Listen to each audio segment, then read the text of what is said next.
Oh, wow, I am Charles. You said it. You said it. You said it. You can't be mad at anyone yeah, now. No. Yeah, you said it. Oh, You God. have to take back your ire in the beginning when I called you Xavier.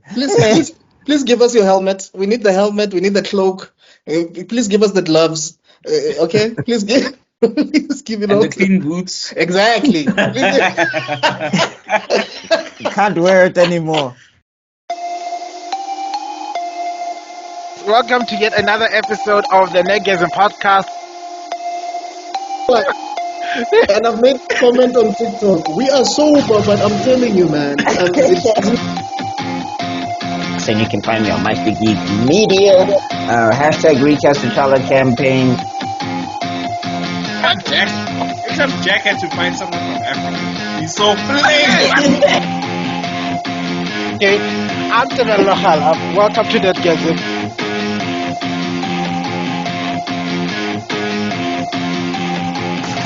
Hey, what's up, you guys? Welcome to another episode of the Nerdgasm podcast. We are going to do part 3 of the super... I'm going to be polite and PG. The super mashup of the X-Men review. Because the reason I want to be PC is because we've got a lot of things to say about this one.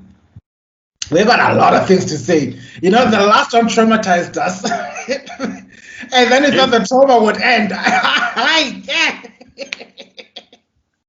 So, we've got a lot to catch up to do. Before we get going, allow me to introduce our wonderful guests. Introducing our beloved forgedmuse. Can you please say hi to the guys watching? Yes. Sorry. Before I continue, is my sound okay? Your sound sounds okay. Yeah. Sound good. Okay. I'm not sure whether it's using the mic on the computer or whether it's trying to use the Bluetooth, which is horrific. Okay, no, it looks all right. Okay, I'm forgedmuse. That's my handle on TikTok and Instagram, and my channel is pretty much whatever the hell I'm feeling like that. It's not very marketable. It's just there for fun. Yeah. And what I like about him is that he goes straight to the point. I mean, there was a big issue last week. There was there's this big trend about would you choose the bear or would you choose the man? Hashtag, anyway, so people were, I don't know, the alpha sigma male were getting triggered because of a hypothetical metaphor. And I like how he was so scientific and so straight to the point about the conversation, shutting down any of the naysayers. which is one of my favorite TikToks. It's like, yeah, just stick to the facts and then shut up. Thank you. I recorded a follow-up that I still have to post because it's like once you understand it, it's really weird listening to people on both sides of the argument going on, and you're like, there's so much more nuance here that is being addressed. Yeah. And to add a slight edge of comedy, everybody's like, there is a gay classification of bear in the group, and I was thinking, oh, they're talking about me. Yes, I'll choose the bear too, honey. It's okay. Wow. Row.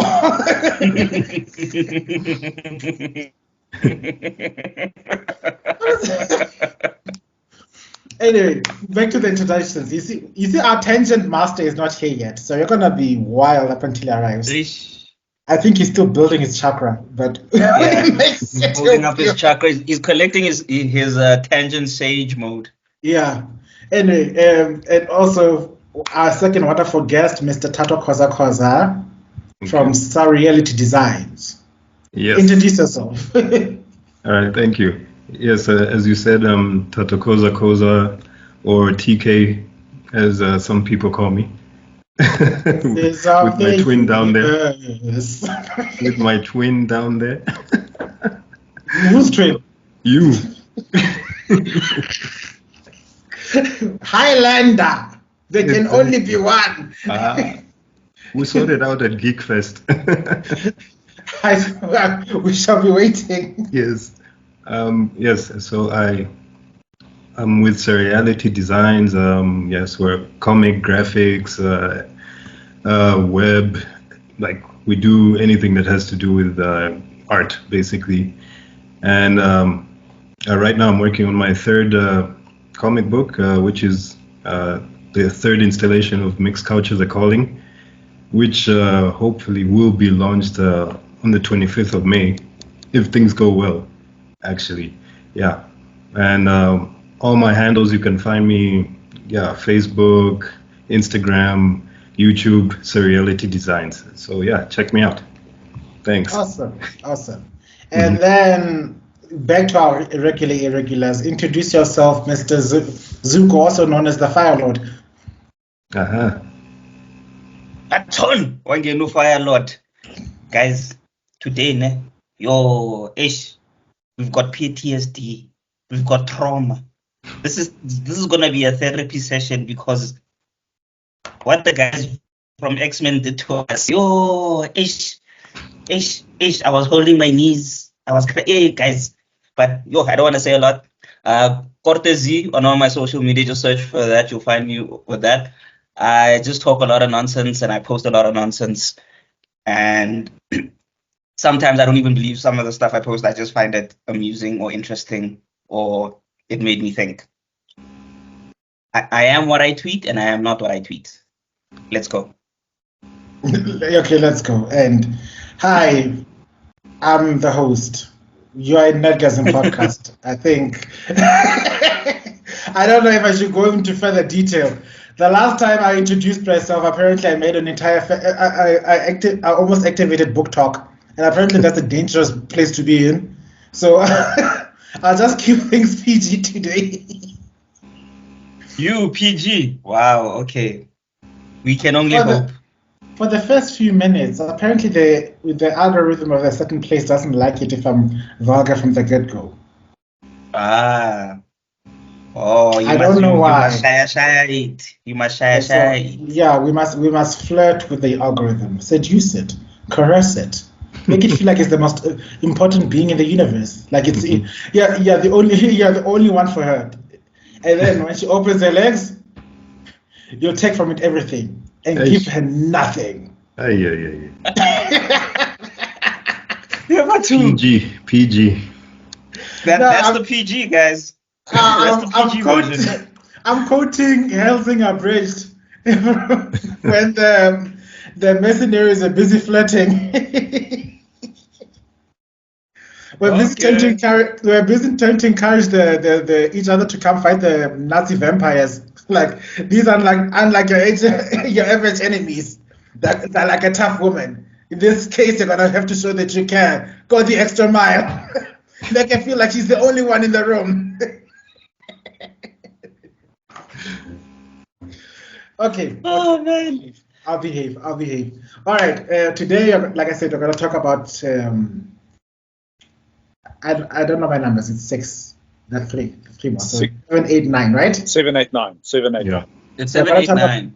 We're gonna talk about 7, 8, 9 episode of X-Men 97. 7.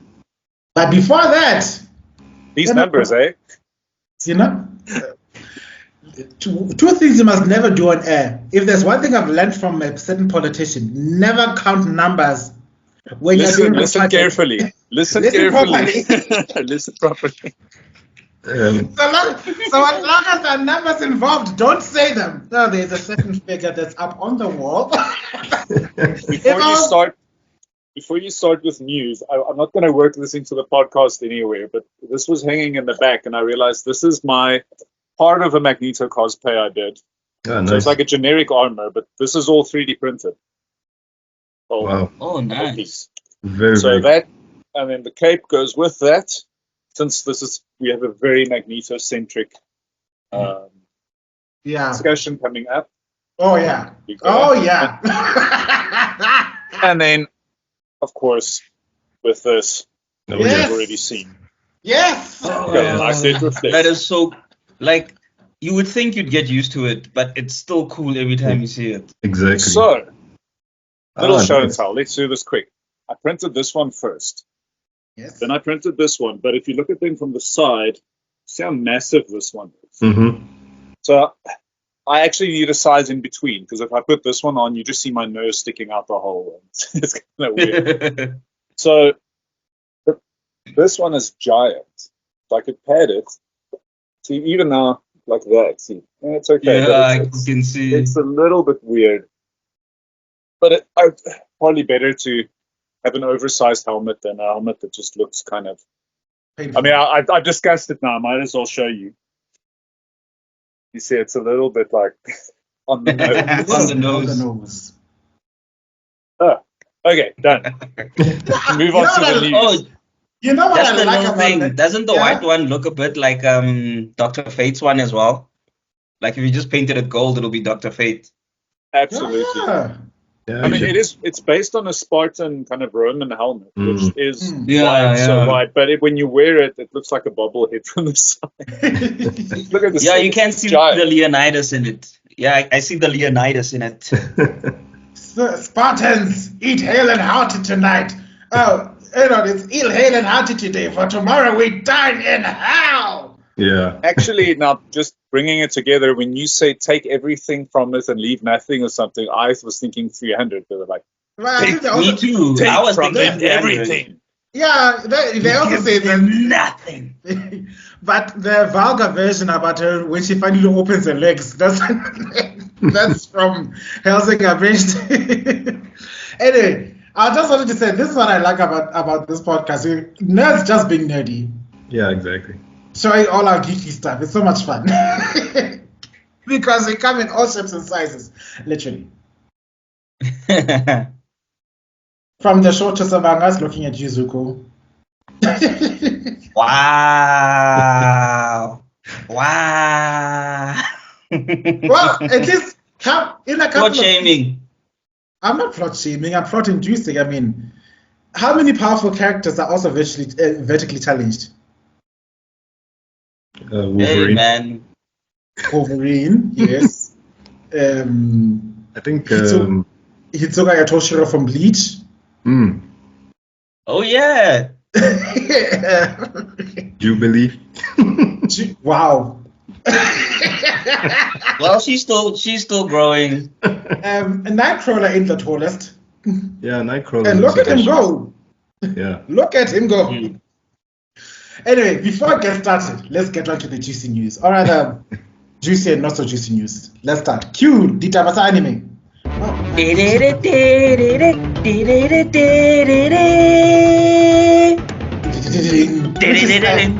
Which is sad. I feel like Captain Ginyu after Jace and Berta got viciously murdered, and then I'm busy posing with Jace. It doesn't feel the same with the rest of the team missing, does it? Well, the guests don't know the theme song, so I had to carry the torch on my own. You know, we'll be strong. Anyway, good evening, ladies and gentlemen. This is tebello.khala, and these are your Ditabo anime. Firstly, on a bit of a sour note, on the 5th of May this year, our esteemed actor Bernard Hill passed on. Many people may know him from movies like Titanic because he was the captain there. He even made an appearance in a certain movie about Attila the Hun back in the good old days. People don't know that, but his most famous role by far is his performance as Theoden King. And when I heard the news, I was utterly broken because Theoden was my favorite character in Lord of the Rings. He still is my favorite character because for me, he's the character who does right, even though he doesn't have a destiny attached to his name. He went past great tragedy. He got helped by wizards. He still chose to fight, even though the odds of victory were slim to none. While others, Aragorn has a big destiny. You're supposed to be you're supposed to be the king. Legolas, he's the son of a king. He's destined to go into the West. He brokered friendship between the dwarves, along with Galadriel. Theoden is just a man watching his kingdom get surrounded by bad people. Where was Gondor when the Westfall fell? And even then, when the beacons were lit, he said, and Rohan will answer. And even when his own men said there are too few men, we cannot defeat the armies of Mordor, but he says, you're correct. But we shall meet them in battle nonetheless. But my favorite part of my favorite scene is not It's not okay. The charge. Everybody knows the charge from from the Return of the King. I think it's what most probably the most iconic cavalry charge scene in all of film. I don't know anyone who can top that. Do you know any scenes that top that? I'm looking at you. I'm looking at you, Game of Thrones. Any? But I mean, that Dothraki scene in the season we don't talk about was not too shabby. Yeah, but compared to the dramatic entrance and the war horns and the Hi, gents. Sorry, I'm late. hi. Are we talking about X-Men? Because I'm hearing Galadriel and. Anime. Yeah, right there in the middle of the Tabata anime, by the way. Oh, okay. Yeah. I was so lost. I was like, Yes. Am I on the right podcast? I was telling people about the passing of Bernard Hill and how his performance impacted my life. Right. My favorite scene, yes, that classic iconic charge is my favorite. Yes, it's one of everybody's favorite scenes. But the second charge, when the Haradrim and all those gigantic elephants were charging at them, and the soldiers were frozen stiff with fear. You just saw a man snap into action, and he didn't have time for long speeches. He didn't have time to say, "Hey, all he just said is reform the line, and then sound the horn. We'll take them head on." And every time I feel like giving up, and trust me, I've been watching this since 2003. Every time I feel like giving up, I watch the scene where like you can't just freeze with fear. Anxiety would make me frozen stiff. But you can't. If the elephants get any closer, the horses won't move. So you need to start moving now. And it's the lesson I've carried on with my entire life. And salute to you, Mr. Bernard Hill. Fun fact, he's left-handed. My respects to you, and may you pass on into the halls of your forefathers. We shall not feel ashamed, like all the kings of old. That's the sad part. Oh, wow, now everybody's arriving. Hi! Hey, everybody. On to the juicy tea about the Ditaba of anime. Oh, did I miss it?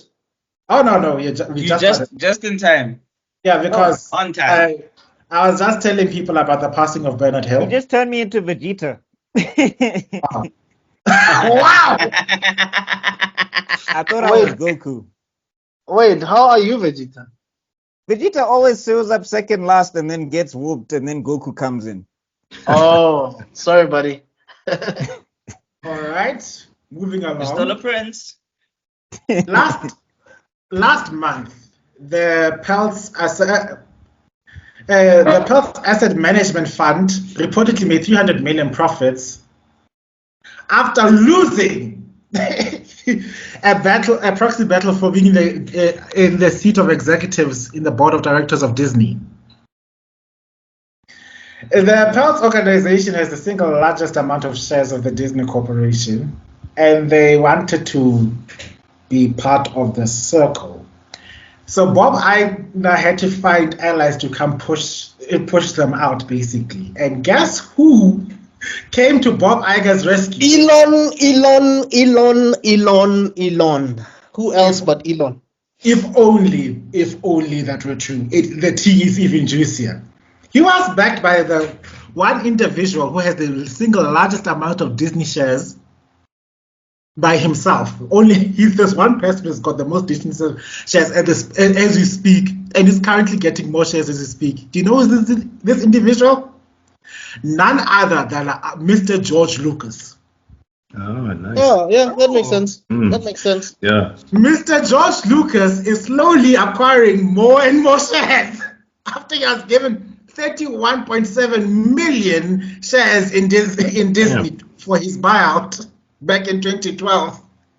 Which brings me to the question, is Kathleen Kennedy really his defiant apprentice, or is actually working with him? Because the more badly Disney behaves, the more people are willing to sell shares. The more they're willing to sell shares, the more he's willing to take them out. No. Are you saying that Kathleen Kennedy is deliberately making bad Star Wars shows and movies so that the board of directors can back out then giving just Lucas a potential for him to be selling more shares or buying more shares, right? Buying more shares? No ways. I don't think that's. I don't know. That sounds like a stretch, I bro. see it. I see it. I'm not saying it's true. I see it. This is coming from a man who designed Palpatine. If there's nothing more Palpatine than this movie. Yes. The Let issue the is George box office Lucas. flow downwards. I don't see George Lucas probably cares more about his vision than he does about the money. So that's the only reason why I couldn't imagine that. I think he's very pedantic about, like, he probably would have been on set every day for every show if they allowed him. If they said, hey, you're a consultant, he would have probably been there every day. So it's just not like him. Okay. Just say, keep your eyes out. The next few years. That's Palpatine. Josh Lucas might just go like.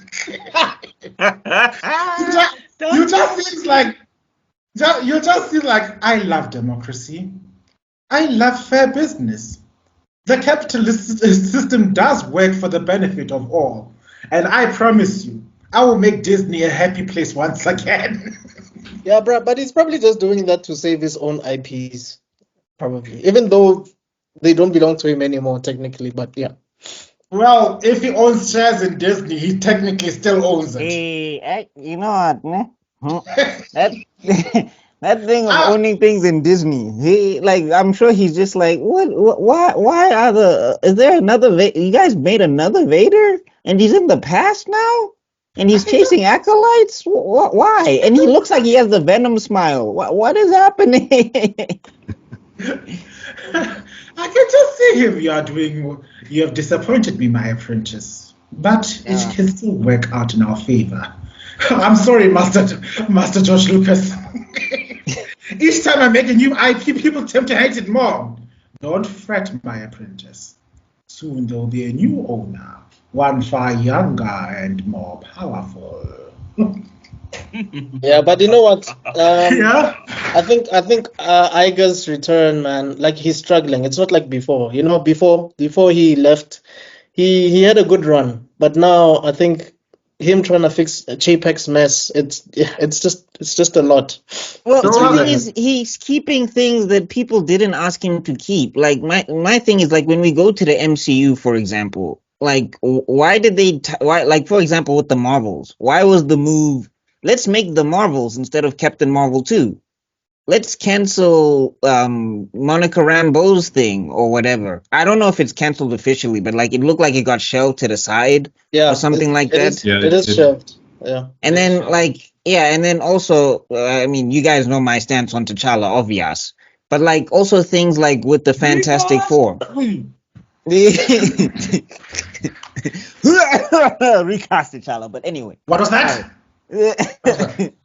Recast. Okay. But I'm saying also, like when we get to the Fantastic Four, with the Fantastic Four news of making the female Silver Surfer, it's just like people have been begging for Silver Surfer, for something with Silver Surfer. Like, even if it was just a Disney special or something, like Werewolf by Night, they were begging for this. Right. So there's interest there, but you're not serving the people of that interest. You're freestyling.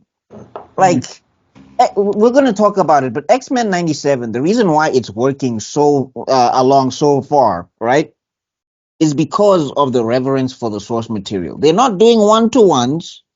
They're not trying to do one-to-ones, because even in episode 9, I noticed that they didn't, they adapted some stuff, but like, I know it's like certain bits and pieces. It's not like the whole comic book frame for frame, except for like the last, I want to say, no, but even then they didn't really adapt that, because Professor X is still in the wheelchair. I remember he was walking in the comic, if it's Fatal Attractions. X-Men people, you can correct me. Am I right? Or are you talking about the last episode? Yeah, but I'm saying, like, just the last episode. He was walking, right? Because he was using Shi'ar technology to walk. I don't know. Wait, this is around the Jim Lee run, right? Chris Claremont run. Yeah, somewhere there. I think he was still using that yellow thing, that yellow, whatever you call it. The yellow armor that we saw when he was with Lilandra, right? Didn't he bring in? I think the yellow only came in. I could be wrong. I think Jim Lee introduced the yellow thing. Yes. So I think Chris Claremont. The reason I lose track of this, I have a friend who's photographic, and he'll be like, "No, you're wrong. It was issue 27, and then this happened." How dare you? Once Professor Xavier has like regained his, his walking ability 2 or 3 times, and then lost it again, and then you just stop caring. We're like, just stay in the wheelchair because you're just now like yo-yoing the audience. Like we just stop caring. Right. Okay. Well, anyway, I remember him walking because I remember he walks to, from what I remember, because I read this like once, because again, I'm not the hugest X-Men fan, but I remember he walks to Magneto and then like holds Magneto's head and then wipes Magneto's memory after he pulled the adamantium out of Wolverine. Oh. That's what I remember. But anyway, point being is that it's working and it's serving the people who want to watch this thing. Like, I know there's a report floating around. I don't know if you guys have seen it, where apparently the ratings are low or whatever. Yeah, I hear. That's what I hear, which is so weird, eh? Because I think it might be a thing of like, for example, I have very little interest in MCU right now, and when you throw that Marvel credit on anything, everybody thinks automatically MCU, and it's not even just there. It's also things like Sony with Madam Web. And what, and like, have you talked about Madam Web? Because that was a proper disaster. No, we didn't, because we didn't go see it. I just saw people trashing it, and I was just like, no, but like from the premise and the trailer, you can see Dakota Johnson does not care about that movie. Like, even in the trailer, there's a line where she's like, "You gotta get away, go, run, he's coming." I tried watching it. It's like, you wanna try again? It was very poor. There's this big meme going about how everybody in MCU wants to make all the women young and beautiful. Like, I want the same women, but make them young. And that's the truth. Well, I mean, that's what's happening with Cassandra Nova. Like, she's not supposed to look like that. Not really. Maybe. But anyway, maybe it's like a mental. Look, I'm trying to be optimistic. So the things I'm telling myself for the Delulu is like she's making a mental projection of her looking beautiful. No, she's not. She's not Tsunade, dog. Don't even go there. Let me hope. Can I hope, please? No. She'll use her powers. She'll use her powers and get old. Is that what people are crossing their fingers for? What am I supposed to say? Anyway, let's move. You are more Magneto. I mean, you are more Magneto than Charles, but that's a very Charles moment right there. We're gonna pencil this one later. I think you just literally swore at him, and he's just flabbergasted right now. Because like, let me put it in vernac. I'm back. I'm back. Thank you. Wow. Okay. No, like, you just swore at him, bro. Like, oh my soul. Like, that comment. You might as well just call them a motherfucker or something. You're so Xavier. Oh my god. You see, I was trying to keep things PG, but you broke the mold, so I can now go ham. Thank you. When have you ever waited? When has there ever been break the glass in case of emergency? I was trying this. I have evidence. I was trying this episode, didn't I? Oh, okay, then I missed it. Which episodes are we doing again? 7, 8, 9. 7, 8, 9. 7, 8, 9. Yeah, just a heads up, gents. Like, I had a hectic day, so I had to kind of speed through the episodes. So if I miss some details, you guys will let me know. Oh, don't worry. We're going to go deep in depth. Speaking of which, let's go into the meat of the subject. We're going to talk about X-Men 97, and boy, do we have some things to say. Let's start with episode 7. Episode 7. Yeah. When you started counting there, you look like you were in a remedial school. What happened to my Xavier thing is not that bad now, is it? Episode 7 is the funeral of Gambit and the search for Grinch and Trask. I'm choosing to forgive you because I called you short earlier today. So we are gonna just call this even, okay? And of course, I'm also a man of peace. I've went to I've journeyed to the west with the Monkey King. Guru Lahama is proud of you. Yes. Okay, like, so it starts with the funeral, right? Yes, the funeral, and it also foreshadows Rogue, because Rogue was MIA in that funeral. Beautiful eulogy. What I like about every character has his own way of doing therapy. Like, Nightcrawler is the priest. He's the resident pastor. Yes, you're right. He will minister to you. Morph is more like physical therapy. You want to beat it out of me? Right. Each character has his own place, but I'm also a bit sad about Morph. I'll get to it a bit later. But the funeral starts, and he said every character has his tale. Every gambler has his tale. Every gambler has his tale, and him was thinking that he was a bad person. It was a good speech. Brilliant. And he's the group therapist and the group pastor. Like everybody goes to Kurt Wagner. Which makes me wonder why wasn't he there all along? Like he was always.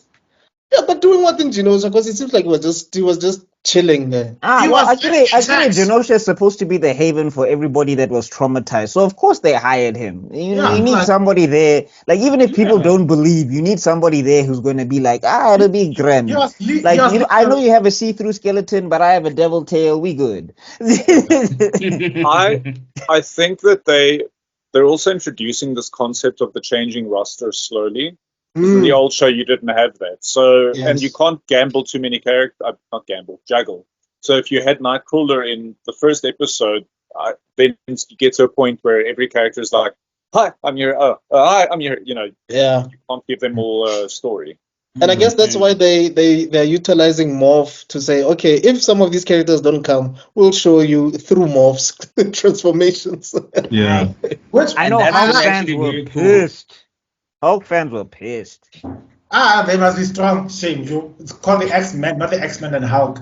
Not the X-Men plus Avengers. No, but then it's like he should have turned into Juggernaut or something. I don't know why he went Hulk specifically. Because Morph smash. Yes. If you can choose between an unstoppable object versus an immovable. What is the letter again? An unstoppable object and an immovable force. Which one do you choose? Well, I don't know. Does Morph get their powers? That's what I wanted to ask. In this version, he does. Yeah. In this one, because that makes him probably one of the most OP mutants, because he could just turn into Jean Grey, and even if he has half of her powers, the fact that he can switch between like Jean Grey and then go into the Hulk or whatever, he could like telekinesis pull you, and then Quicksilver run into you, and then Hulk smash, and you like dead instantly. You know who he reminds me of? If you check the end credits, it says that his powers, that if he turns into you, then he gets your their physical powers. Yeah, their powers. So he gets the physical thing. So I'm not sure if he gets their whole level. Like if Hulk is power level 9,000, does he get like 9,000 or he gets like 6,000? But he does get their power. He gets the physical powers. I just wanted to say, they remind me of the Martian Manhunter in Justice League. But the thing is, the Martian Manhunter's choices usually, like, I'm usually confused by him. Like, dude, we're about to save the world and you just want to transform into like a giraffe or something. Like, yo, let's you're thinking about Beast Boy, because not Beast Boy. Martian Manhunter. He turned into a giraffe? Why am I not? I've never seen him turn into a giraffe. No, it's just an example. But sometimes you transform into something that is so. For me, it's like, dude, you could have transformed into something way better than this. But then also, why is he transforming? Because he's literally like Superman without the ice breath. I don't know why he would need to transform. That's also my point, by the way. There's one, you keep hating on Superman's performance in the Justice League show. If there's one character that always gets my blood boiling, it's that annoying green alien from Mars. He is so damn powerful. He's basically OP. He can read your mind. He can transform into anything. He can fly. He can fly. He can go through you. He can go through you. He can pull out your intestines. And every time I see him losing, why do these guys manage to shoot him? I was like, you got shot and now you're down? What? That makes no sense, man. Martian Manhunter's no, but it's also the problem. But I'm sense. saying it's the problem with DC in general. When you have too many overpowered, I mean, sometimes I feel this from the X-Men too, because we'll get into it. But like when you have too many overpowered characters, all you start doing is asking questions. You're just like, Flash, you let them get away. Like for example, like just quick tangent, Suicide Squad, right? The Suicide Squad are going up against the Justice League. Now, brainwashed or not, there is no way the Suicide Squad survives any member of the Justice League. Not even one. Yeah. Like, Flash kills Lex Luthor almost instantly, and then he just doesn't do it to the rest of the squad because of plot. But that's what they say about Flash. If you look at the way he operates when he's at peak, like he would just solo everyone in existence. Yeah. No, not Superman, because Superman always gets a power up of some sort somewhere. Every villain in existence. Of course, Superman's the exception. Superman is the actual god. Let's not beat around the bush. He's as strong as the plot as the story needs him to be. And that's why I hate his powers. Oh. Superman is the first DC superhero. Captain America is America. They are undefeatable, both of them. You cannot do anything. No, Captain America takes L's. He takes L's. Yeah, but T'Challa put the brakes on him. Whoop the brakes on him. You can assassinate him, you can beat him, you can whatever, but he'll always be there. Captain America will always be. I mean, Rogue is speaking of shield away. And speaking of it, I was about to say, speaking of Captain America, shout out to Rogue for knowing you're a cop. You're not here to help. You're here to be part of the problem. So I'll make sure that I'm gonna buy as much time as I can. Can I defend Captain America here for a second? All right, let's hear. I'm surprised. I'm shook. Okay. Yeah, defend the Popo. First off and foremost, if you've read Captain America comics, that guy goes rogue like every 5 minutes. Like he's never with the government. He's still maxing a cop. Oh, it doesn't, because Civil War, where was he? He was running from the police. Okay, we'll give him that. Okay. I saw a lot of people commenting about Captain America and saying, "Oh, they're surprised Disney showed him in a bad light."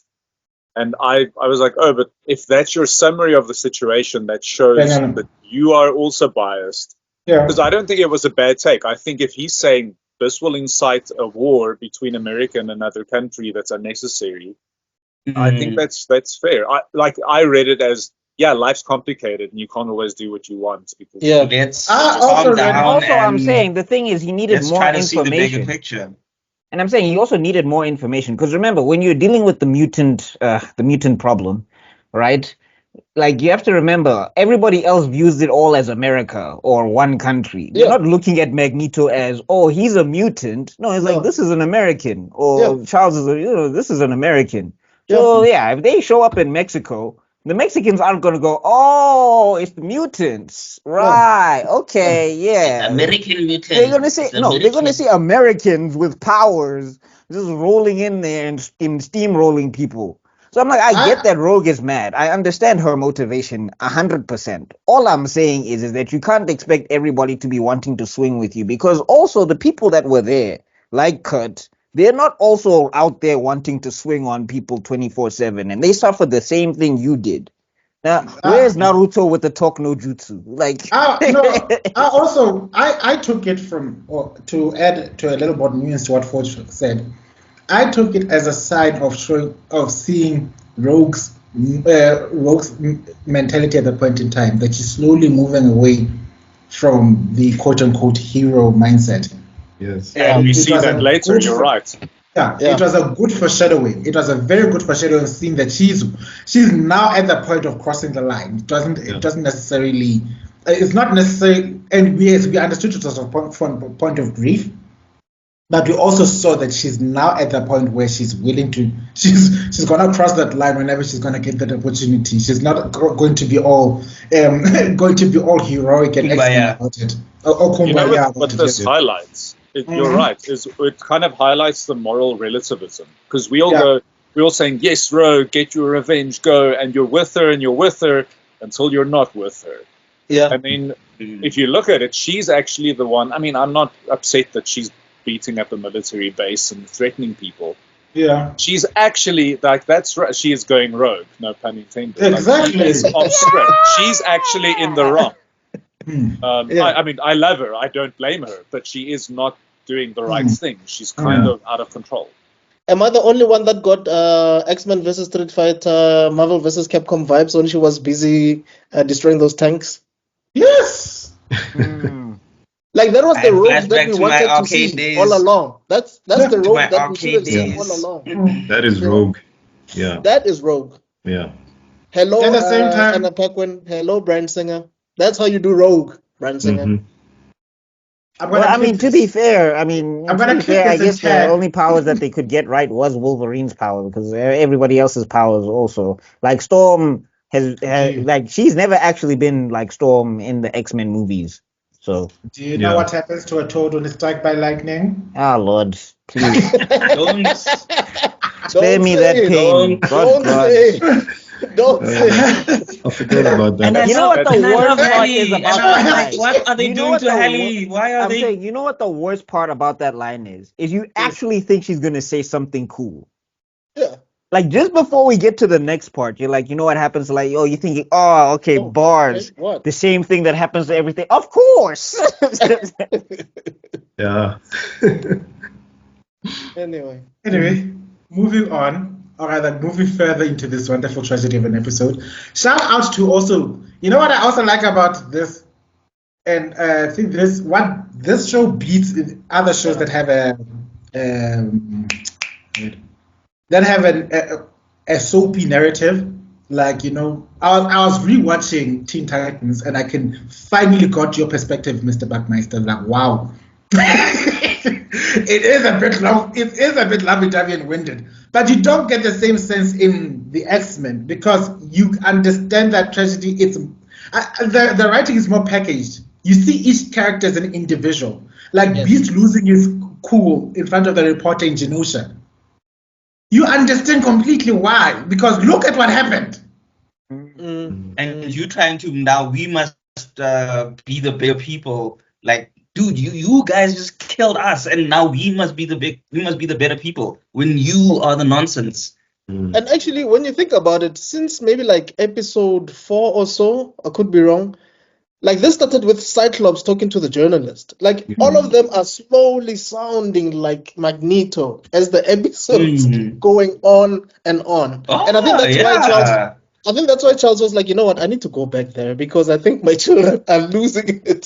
But you're actually right. No, right? but like, They start flipping, and then you need Charles to recenter them. Yeah. And they all have also logical reasons why they go off their center. It's not just, you know, they woke up and be like, ah, man, this is some bullshit. Like something happens. And then when they try to stay on their center, the people who took them off their center be like, no, you must be on your center. You can't react like this. I'm like, dude, you can't stab me and then be mad that I'm bleeding. Because Like, what the hell? I think Cyclops tried to negotiate with the president. That failed. Charles later on tries to do the same thing. It also fails. What do you expect them to do? Yeah. The thing is, if there's one thing an X-Men show needs to do right, it is write organic conflict in a way where you can see both sides. Yeah. Because that's kind of central to the whole system, and that the show does amazingly. Like you said, I watched again today that conversation between Beast and Trish Tilby, is that her name? Yeah. I'm not sure. It's so beautifully written because it's subtle and it builds and it builds, and it's like, yeah, you were out there reporting while my friends were dying, and it's like, you feel that, and it's like, it's not like one of them is overtly in the wrong, but they are both entitled to what they're doing. That feeling, yes. And I also like the fact that. Oh, sorry. And you could also feel the joy they felt, even though it's tragic joy when they found Wait, did we talk about First lady, what's the name did again? we talk about Rogue tossing Trask off? Well, not tossing We are Trask. gonna get there. We'll get there. No, No, not not yet. yet. Oh, okay. No, what's the name of the lady now? Why do I keep on forgetting her name? Emma The Frost. other telepath. Emma Frost. Emma Frost, You know, yeah. when they said there's a telepath down here, and there was hope they could find Madeline, but Yeah. then it turns out it was Emma Frost. Mm. And That was good. So good. you could see people were happy, but at the same time, you could see Scott felt ashamed at his disappointment. Yeah, didn't he cry? Because I think you want it to be the person you're looking for. You're happy for her, but you're also feeling there's somebody that you're desperately looking for. And people don't talk about that in these in this disaster, you're right. disaster movies and stuff like that. Yeah. People don't realize that when your loved ones is buried and you see someone get pulled out, you're happy for them, but it actually eats you. It tears you up inside. That's not the person you're looking for. 100%. I just wanted to say, going back to what Ford was saying about that scene, you also see that this lady is also not, how can I put it? She's not heartless, because she told the camera guy to move. Like, okay, this is not the part we're going to cover here. Let me have this private conversation with Beast, Yeah. Even though Beast said what he said, you could still see that this lady also really loves Beast and wanted to make sure that, this is not, Right. this is off the record. This conversation we're going to have is off the record. Yeah. She didn't want to take advantage of his grief, and so that shows her humanity. That she's, as much as she's not fully seeing Beast's point of view, because she's obviously she's gonna come from a human point of view, right? But she's also, but she does recognize that he has a point of view. She does recognize his humanity, and she also recognizes her humanity in not taking advantage of his pain. For ratings, which is, if you've watched any show on reporters and stuff, it happens a lot. I also like how they dealt with Roberto telling his mom that he's actually a mutant, and his mom's reaction, where she was like, "Oh no, I've always known your mother, but now we have to figure out how to keep it quiet." It starts so good. Like if you're a Sunspot fan, Yeah. but I think if you're like a Sunspot fan, this has been like the roughest adaptation. Well, it's the only adaptation. No. Actually, it's not, because it's the second, right? Because there was the failed the movie with the bear. What was it? What's up with bears? Back to the bear. What's up with bears? Like, everything is just bears now. Poor bears. Bears are I don't know. in it. He just Honestly, chilling. if you see me in the forest fighting the bear, save the bear, or whatever that guy said, whatever Mystical said. I didn't mind the New Mutants Wasn't movie. it LeBron? I actually enjoyed a lot of it, to be honest. Yeah, I'm saying that, like, if you grew up reading New Mutants, and if you know, because like the Sunspot that I remember from the brief stuff that I've touched, because I haven't read a lot of that stuff, but from what I remember, he was like out there already blasting and everything. Right. And then also in the source material, he turns down Magneto immediately. Like, he says no. So having him join Magneto, having this whole thing, like, we are gonna get my bad. Sorry. Upambi. Oh, my bad. Anyway, sorry. Getting back to the crux of the episode, I'm just saying the way Sunspot is being adapted. If you're a Sunspot fan, you feel like it should have been another mutant. Like other people were saying, other mutants could have fit that spot. Because that's not how Sunspot operates, but anyway. So Sunspot fans are feeling like what Rogue fans felt when they were watching the OG movie. Cyclops fans, for years. Yeah, but you know what? Nobody has it as bad as T'Challa fans, because at least these people are on screen. It's not on the ground. Recast T'Challa! Anyway, sorry, go on. I wanted to add from a perspective of coming out of the closet, because that's what it kind of felt like for me. Like you tell them, it's like, oh honey, we've always known, but don't let anyone else know, okay? It's like, yeah, so like no, the closet is now bigger, okay? It's not it's a what is it called again? when you can walk in the closet. What is it called again? Walk-in closet. It's now a walk-in closet. Walk-in closet, Walk-in yes. closet. It's called walk-in Yeah, it's a closet. walk-in closet now, yeah. Yeah, because like, okay, you're coming right into this walk-in closet. Thank you. Like, sweetie, you burned down 5 houses. How on earth do you think we didn't know? You know. Yeah, but also Wait, so it's like Mariah Carey's walk-in closet. That's also sort of like a subtle way of how parents in real life know what the kids are doing. Like, dude, it's not like, why every Saturday is the TV on at midnight and it's on mute? We know what you're doing. You know what I'm saying? Like, we know what you're doing, but we're not gonna embarrass you. You know? Tonight on ETV. Well, some parents, other parents are just like, yeah, we thrown the TV out the window. So. Do you remember when they had midnight anime on Sci-Fi Channel, and that was the only place you could watch anime? So yes, I was watching anime at midnight. I do remember because I remember. Oh, you innocent man! What was they used to play Spriggan, Ghost in the Shell, Evangelion, and there was this one as well, man, with the Estevalas. What's it called again? Nadesco, something like that. Nadesco, yeah. All I want to tell you is that at 11 o'clock on a Friday afternoon, they used to play this extremely disturbing show called Oz. Oh yeah. Yes. Oh my! I love that show though. So good, dude. I was watching. Was insane. And I the guy who plays Mercutio in Baz Luhrmann's thing. He was like. That's when I just like, this guy is brilliant, and that's why at a BC. Oh my. Okay. Oh God, trauma. That thing. Let me calm down, because you're getting me hyped up, dog.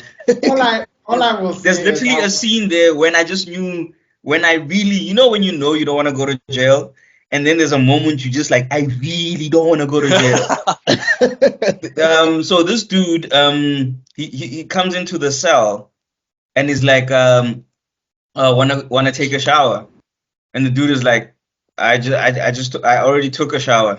And he's like, you're going to need one when I'm done with you. And then dude takes off his shirt. And I was just like, damn. Oh, please. Wait, what show is this? Oz. J.K. Simmons was also in it. He was also about jail. I never watched that thing. It's about prisoners. Let me tell you, two seasons traumatized. That's another one to skip. It's basically the name of the prison is whatever. It's like Oswald, whatever prison penitentiary, but the inmates call it Oswald Maximum Penitentiary. Yeah. So dude, when you watch that, say a prayer first and then watch it, because your innocence is gone, dog. So Fox River has nothing on Oz, huh? Fox River has nothing. Fox River is a vacation compared to Oz, dog. You sound like an advert for the Booty Warrior. Okay. Let me tell you, the one scene that traumatized me. The one scene that traumatized me is this one guy who was busy pretending to be the biggest ish. He's a new prisoner. He was being watched over by the guys. Oh, Lord. And then he bumps up one of the quote-unquote bitches because the guy was just in order to this. And then he walks into a room. And then you just see, just because now he lost his protection because they traded him out with some other gang member. And it just seems like you will speak when you're spoken to. And then they drag him into a room. And then the guy in the dress is like, sir, can I watch? Like, then the guy's like, how else will you learn? After that, I was like, oh my goodness. Yeah. But then I never watched that. Okay. Like I was watching. Jesus, that's big time, please. P.S. Okay, let's go back to Rogue murdering people. Before I continue, my OG couple is Chris Keller and Beecher were my OTP back in the day. Look them up. Such a beautiful love story. Moving on. Okay. So we still don't really know how Forge's dad feels like, because we didn't see not Forge man. Sunspot's dad. We only saw the mom, so I don't know if he would share exactly the same sentiments as the mom in that situation. A shout out to also the mom. I just wanted to add that the characterization of the mom shows what happens when they've got this quote unquote performative activism. activism. Well, we need to make some fundraiser for the poor people in Genosha. Or we need to make sure that tell anyone that you're one of those people from Genosha. You know, that's PR right there. I was like, bitch, your son is right there. I mean, well, she's better than Iceman's parents. Remember Iceman's parents in X2? Yeah, they were cold. Like, can't you just turn it off? Can't you just turn it off, BuckMeister? Wait. I think you're being way too hard on Iceman's parents in that movie compared to this woman. I'll take Have it. you ever tried not being a mutant? Have you tried not being a mutant? I'll take that over what happens in this. No. In BuckMeister's defense, two things. One, their parents never knew. It was a shock reaction, and sometimes people say stupid things when they're shocked, which I have experienced. I've seen it myself. This mom knew. Yep. She knew the entire time, and she chose to keep it a secret. Yeah. To keep suppressing her own child. That is a different kettle of worms for me. It's like one of those cases where even the therapist says, "My guy," and it's like, no. So long as people don't know, you can do whatever you want. That hurts even more. Trust me. But outside of that, there's something that happens in the episode where that makes her definitively worse. The next one. Yeah, that's the next one. We're currently talking about this episode, right? Yeah, right. Sorry. Like I said, I watched them kind of sparsely because I had a hectic day. But anyway, point being is that she wins Worst Parent Award. This is on the anime level. Yujiro's looking at her like, great job. Wonderful. Do you guys agree that these 3 episodes, I mean, I know we're having trouble separating them because to me they do kind of blend together. They do, yeah. Isn't it like a part 1, 2, and 3, basically? Not exactly. The last two are. Yeah, the last 2. I feel like maybe because the stakes are so high, it feels like you're constantly in this state of heightened stress. Because in this episode, we think that we now know for sure that Rook's gone, Gambit's gone. We still think that this guy is in a corpse somewhere. We're not sure if he's dead or not. And the world looks a mess. We don't have any strong leaders. We've got powerful mutants, but we don't have any strong leaders for people to look up to. And you're basically thinking, God, Storm, where are you? Oh God, Charles, hurry up. Hurry up! We need you right now. Come on, we need someone. when you see what Scott does in this episode, the little monologue that he gives, he kind of at least does give you. No, Cyclops is still there, but you have more than one leader at this time, basically. But he still pretty much does a good job. I'm gonna say something controversial, and maybe it might drive other people the long way. It was like, Scott is a good tactical leader, but he's not a good unifying factor. Yeah. I disagree. I agree. I disagree. Yeah, I agree. You know what? I can see both arguments. But I think the thing is, Scott, it's very conditional. He needs to be at the optimum, Jean Grey is banging him and, there's sunshine and roses, and Professor X is patting him on the head sometimes, or is talking to him at the back, and he's saying "good job." Then you'll get the best leader ever. That image that you just painted right now, dude. But okay, continue. Please watch this video and listen to yourself, dog. You'll know what I'm talking about. I'm not saying at the same time. I'm talking about 2 separate instances. You combined things. Okay. All right. No, that's happening at 2 separate. I'm not talking about Professor X cheering him on in the background, "Go Scott, it's your birthday." Because you were saying meanwhile he's damn Scott. You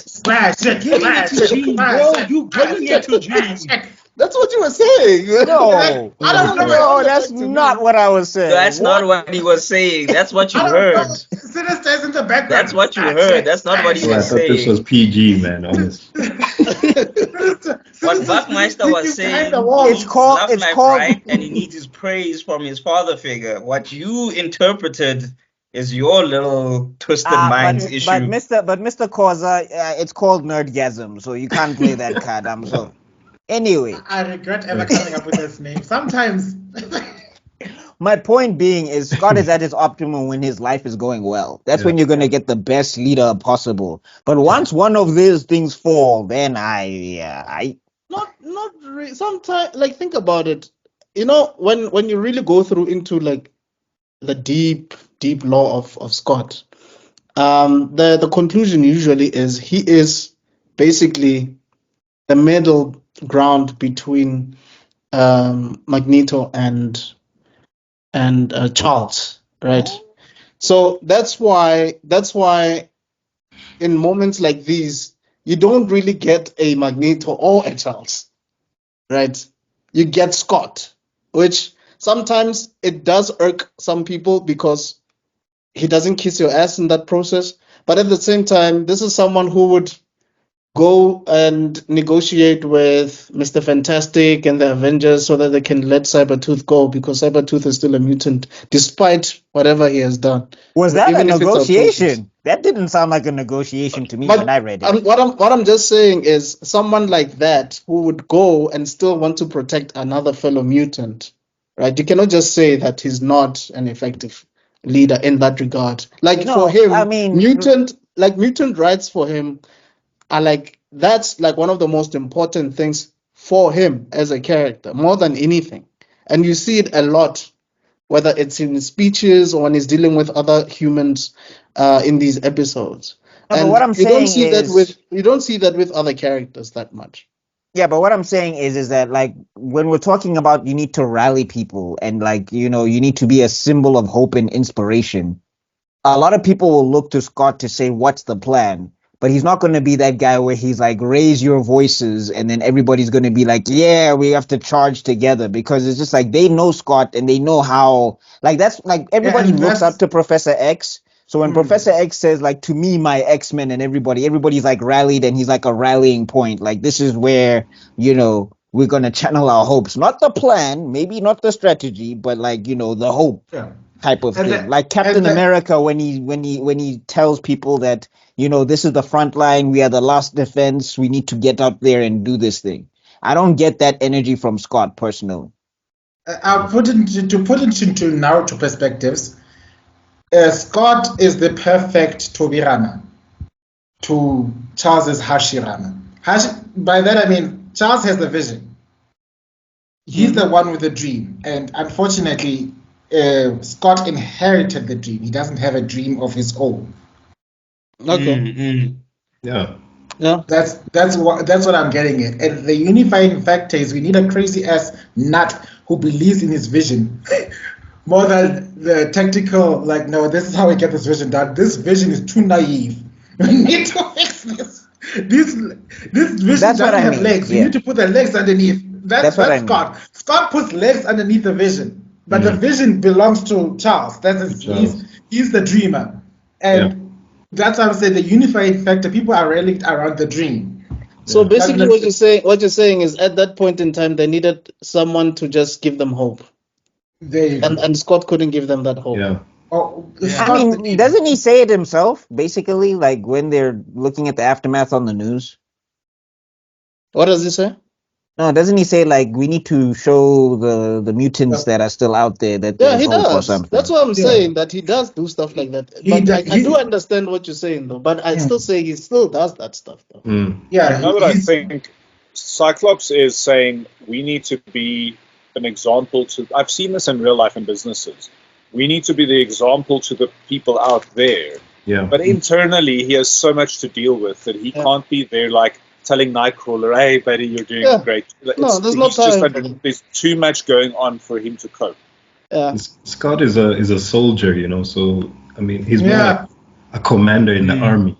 That's what I'm saying. Yeah. Tactical, perfect, flawless. No, I mean, like, I think maybe Nightcrawler, because the way Nightcrawler gives speeches, maybe he'd be the guy to be like that rallying point and whatever. In episode 6, he did not just the eulogy, but his talk with Rogue about, like, you know, Magneto and Gambit. Like, it's all brilliant. Like, you should watch these episodes 3 times each, like, you know, not on the side like this, because there's so much good stuff that gets missed. I don't have time to rewatch it 3 times, but I want to. Speaking of Rogue, we also see another piece of her descent to madness is when she caught the guy It's just like, you're not going to be able to read my mind like the last time. Even I thought, like, girl, she's not going to read your mind. She's going to do something, all right. And the way it's like, you could see, trigger warning for the next people, but you can see a tendency of a bit of a mental SA. Because that line, "let me in," shook me. Because I know those words, and I do not like those words. Who said that? Rogue? Rogue, yeah. It is kind of cute how you see that arrogance from, like, was it Trask, right? Yeah. No, wasn't that like- Gyrick? It was Gyrick. It was Gyrick, Gyrick. yeah. Right, what's his surname? Or what is his? Okay, it doesn't matter. Henry Gyrick. Henry Yeah. Gyrick, thank you. Where he's kind of like, no, I know, you guys are the good guys, and it won't work on me this time. Oh, It's kind of all arrogant. Me. And she's like, don't get it. I'm on a different frequency now. Like, we're not playing nice. Yeah. Yes. Yeah. This is Brotherhood of Evil Mutants. Exactly. And now I'm on a new level. it's Rogue going rogue. She's Yep. gone rogue. Yeah. Switching She's gone rogue. switching sides. I'm really, really glad that they did something with Beast, because I just felt like it was so sidelined for the most part. At least Yeah. this time around, they gave him something to do. And sometimes, I think I have spoken about this before, that yes, Beast sometimes is in the lab doing his thing, and you get that he's smart. But I also like the fact that he was in the field this time around, even though it was just Genosha, witnessing the horror. The rubble. Mm. Yeah. We need more of Beast, man. We need more of Beast. But that's what I think. I also But like that's that- always the problem with an ensemble cast. Is there's too many people and too little time. Well, I mean, they did give the Wolverine that's fan why something. They did give the Wolverine fan something. He finally got to sneak something. So yeah, but the thing is, that's why it's always nice when We're not there yet. we're not there yet. I'm not No, we're talking not about there that. yet. I'm not talking about that. Okay. Let's wait. Wait, which episode was the Nightcrawler Wolverine team up? Was that I think 7 or it's the 8? next one. one. It's the next It's one. the next one. It's 8. So what I like, okay. Sorry. I think Zuko was still saying something. Yeah, Yeah. sorry. yeah, I was, but like now I'm like Vilo Pap. No, I was just saying, just always remember when you're watching an ensemble cast, your favorite won't always get enough. They won't all get enough screen time. Yeah. That's just always that's the one thing you need to go into remembering. So don't go in and like, but Beast only got 2 minutes. They can't get enough screen time because there's just too many characters, too much to do. What I did like about X-Men as a whole in terms of the ensemble, they would bring in the characters into different so that the characters would be there, so you won't forget about them. Yeah. Like you don't see Morpholot. However, when they come through, like you see them, they'll boom and then they'll do something and then they're gone again and then boom they're gone again, they do something. So and because they don't have their own storyline, because remember in an ensemble cast they'll focus on 2 or 3 characters. Like in this one, basically it's Scott, it's Jean Rogue. Grey / Madeline, it's Rogue, and then in those Beast. then the Yeah. people Beast is in the orbit. He's not He's not not the central focus. character, yeah. Yeah. Yeah, he's in the orbit. We see Beast because of Cyclops and how he interacts. We see Beast because of his scientific work with Madeline and Jean. We see Magneto because of his interactions with Rogue. We see Gambit because of his interactions with Rogue. That's what I'm trying to say. So there'll be main characters and then the ensemble will be brought in around them. So just always remember when you're watching this, no matter who's your favorite, they're not going to get enough screen time because there's just too many people to give screen time to. The only thing I think that annoys me about that is No, that you're right. okay, screen time is one thing, but don't nerf the powers then. I think that's one thing. When if you're going to show somebody for 2 seconds, show them when they're at their full power. Because like we're gonna get to a section in the story where I was just like, okay, no, I know that that's not supposed to go down like that. I think that's very true. I think you're gonna get to the third act of this episode where. But also, that's then the problem of when they haven't done a good job of establishing them. Yeah. So now you can't have. Imagine now you see me, I'm like this, hunched over, and then the next time you see me, I'm beating down Mike Tyson. Like it won't make sense in your brain. Like no. But the thing is, what I'm talking about, the way they presented it before, that's where I'm just like, okay. But anyway, yeah, that's what I'm saying. Speaking of establish it beforehand, so that when it happens, it's not a shock. Slight tangent. Speaking of Mike Tyson, who do you think is gonna win? Logan, whatever, or Mike Tyson? If it's not Mike, it's a setup. If it's not Mike, I feel like it's gonna be a setup because like there's no for one, it's just like I don't think they're gonna actually like somebody's gonna talk to Mike and just be like, "Dog, we're paying you this much." Just fall over or something. Well, I don't know if Mike is gonna listen. I don't know. I put money on Tyson. I put money on Tyson, but I don't know because there's such a huge age gap between them. Like if Logan manages to run away for like 2 rounds, then maybe he has a shot. I don't know. Here's the thing, right? Mike Tyson. Everyone thinks Mike Tyson is a knockout specialist. Yes, he is. However, when the rounds go longer, the thing that Mike Tyson does is body blows. Mike Tyson works your body and he weakens you. And when he weakens you, this is you. You're protecting your head because you don't want to get knocked out. Yeah. So now your body's exposed. Yeah. Your body's exposed. So he hits you there. And what happens? You drop. And then what happens? He hits you. And Jake Paul is not in the condition to be fighting Mike. He hasn't been a boxer long enough. This is conditioning. These guys have been training since they were like 16, since they were 10. Their bodies are conditioned to take punches. This guy started boxing like 5 years ago, whatever, as a YouTube thing. So, all right then. But he's almost 60. Is not Doesn't matter, bro. You remember when? Have you seen? Dude, please go to Mike Tyson's Instagram page and see those punches.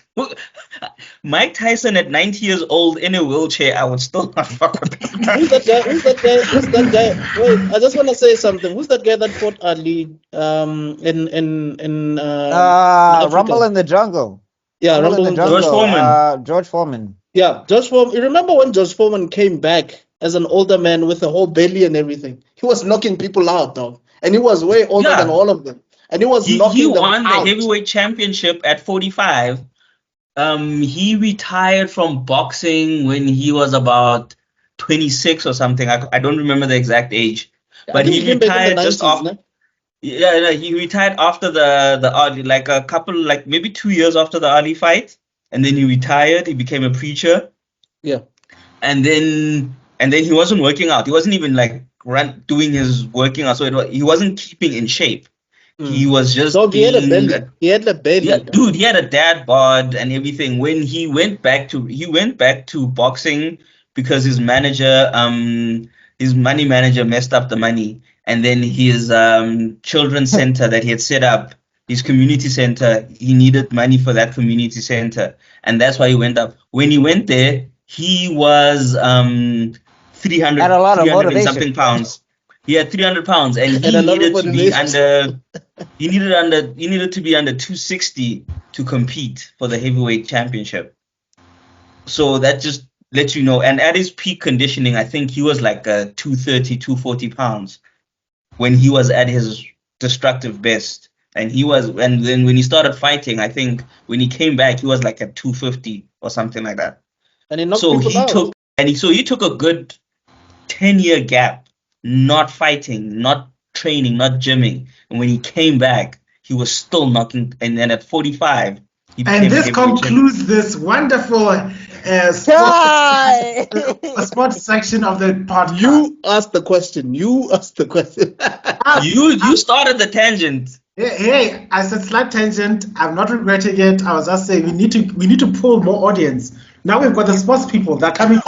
Like these people now, they know they talk about boxing. We're about BuckMeister, our audience is growing. You should understand. Mike Tyson is Hajime. Yeah. Hippo. Yeah, because he had that move where he hits you here, and obviously you're gonna react.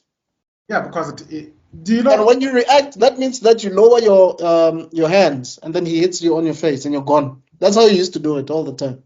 No, I'm just saying that I feel like it's gonna be rigged. Like I don't see Jake Paul actually fighting Tyson for real.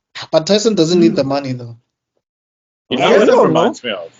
What do you This mean? is I don't know. I check his podcast all the time, dog. That guy's always doing some stuff, dog.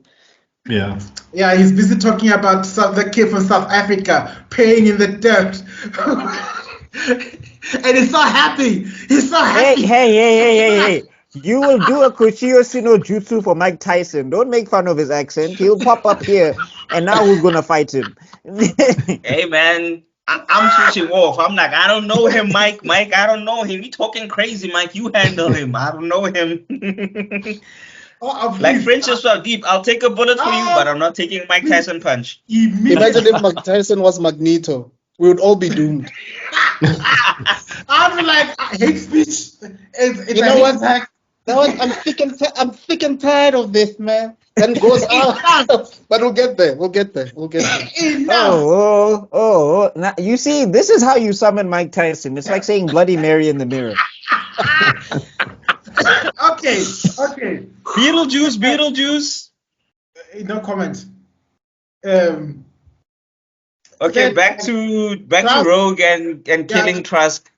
Trask sent an SOS message to the X-Men saying like, my guy, it was Which is crazy, because hold on. You want to contact them after Genosha.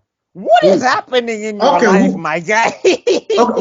okay. Choose the Brotherhood, any other mutant organization, or the X-Men who have Wolverine and Scott Summers. But they have standards to uphold. Quote unquote. I feel that paper. that wasn't him. I think he was given a little subconscious suggestion to do that because they were trying to trigger the program of the Sentinels, and they were trying to also. So I just feel, because I don't think Trask would have called them. I think he would have called the government before he called them. Yeah, that's true. So you think Bastion? So I think the big bad who's later revealed, or Sinister might. This is just a thought. I think Sinister might have planted the thing for the X-Men to go to him. Just remember, the machine is never out of diet soda. and there was Moff drinking it like it's like, he is right. I like Moff is a perfect comic relief character for such a tense scene, and he nails it so well every single time. Yeah. They're a lot of fun. Like you almost think that they are gonna get like a mini series of their own, or are they gonna show up in comics? Has anybody put them in comics? I'd watch it. I would, because he's giving Deadpool without the craziness. I was about to say, like, when you say that Morph is OP, because he is OP if he can mimic powers, I'm not arguing there. I think the way you get around that is you make it so he's just a little bit nuts.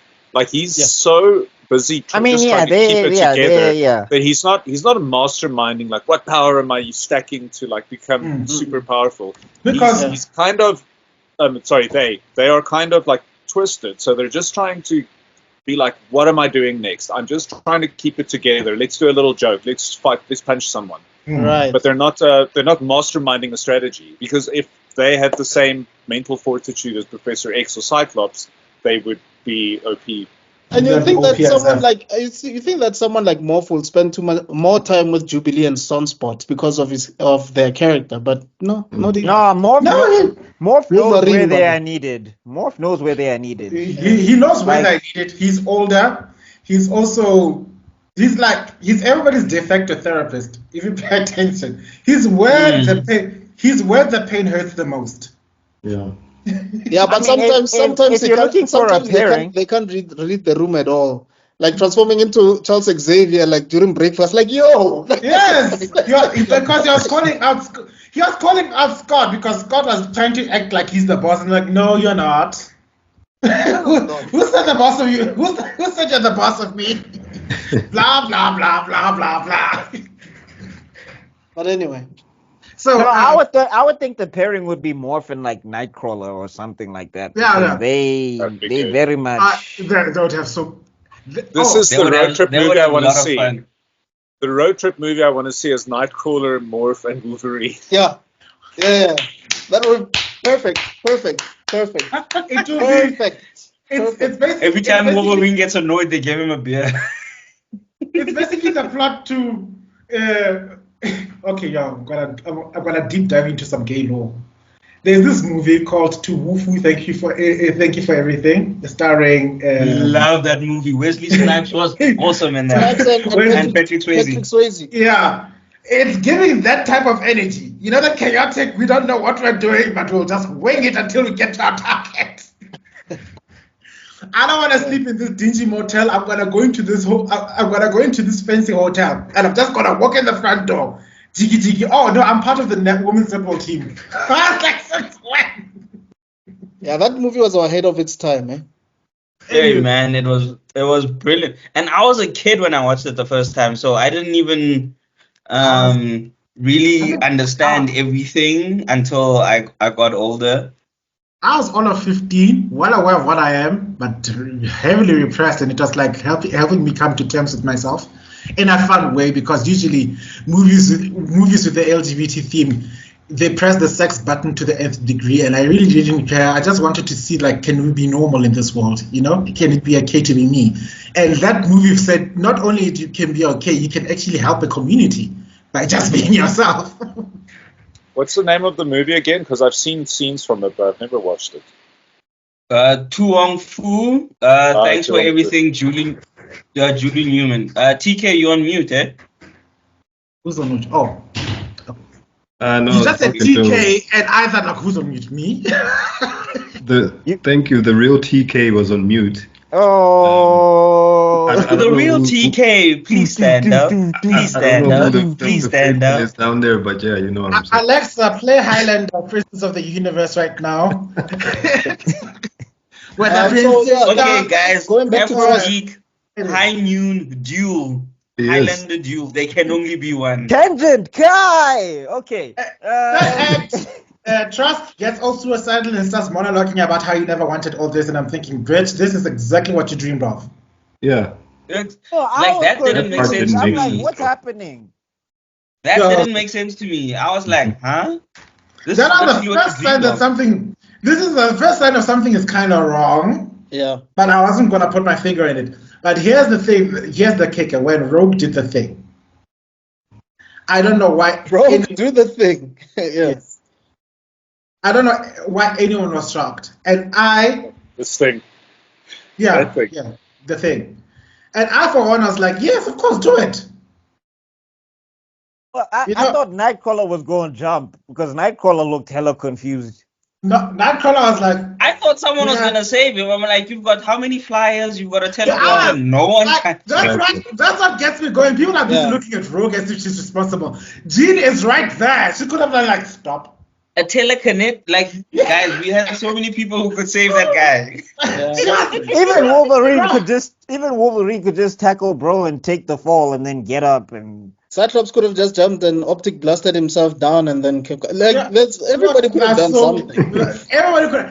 That's why I'm saying stop putting it on Rogue alone. Everyone there. The only one who was like shook at like, is this what we are now as Morph, but Morph. no, Morph and Nightcrawler were just like Rogue, you Oh, tripping. Rogue, you tripping. Wolverine was like, yeah. That's Wolverine. Nobody looked. If Wolverine man. said anything else, that's the only time where people liked Wolverine. Apparently, that like it was that moment specifically. Every other moment, they're not liking Wolverine. Because you know, and here's where here's the line I always draw: punish the guilty. I'm all for that, That man is single-handedly directly responsible for the death of so many people in Genosha. He designed the Sentinels. He is as guilty as sin. So yes, punish him. You know full well that he's powerful enough, influential enough, or sneaky enough to get away from any situation. I was just like, at that moment, I was palpitating in Rogue's ear. Good, Rogue, good. Drop him. Do it. Drop him now. Grab it. I shouldn't do it. And then I shot images of Gambit dying. Like, yes, you have done well, Rogue. That was me the whole time. Yeah, but that was an excellent part, though. Especially when Rogue was asking Trask if he's got information, and he was like, no, I have nothing. And she was like, same, sugar. And then she throws him down. I'm like, yes. Yeah. Excellent. Then shout out What's the to point in keeping you alive if you can't help? Like, the only reason I want to keep you alive is so that you can help. So if you can't help, like, up yours, bro. You got One nothing, thing- I one got thing- nothing too. one thing X-Men 97 does right is you don't really expect these twists coming. Eh? Like you don't. Like I don't know about you guys, but I've never like the Genosha thing and what happens here after Trust gets thrown off the building. I didn't see it coming at all. Yeah.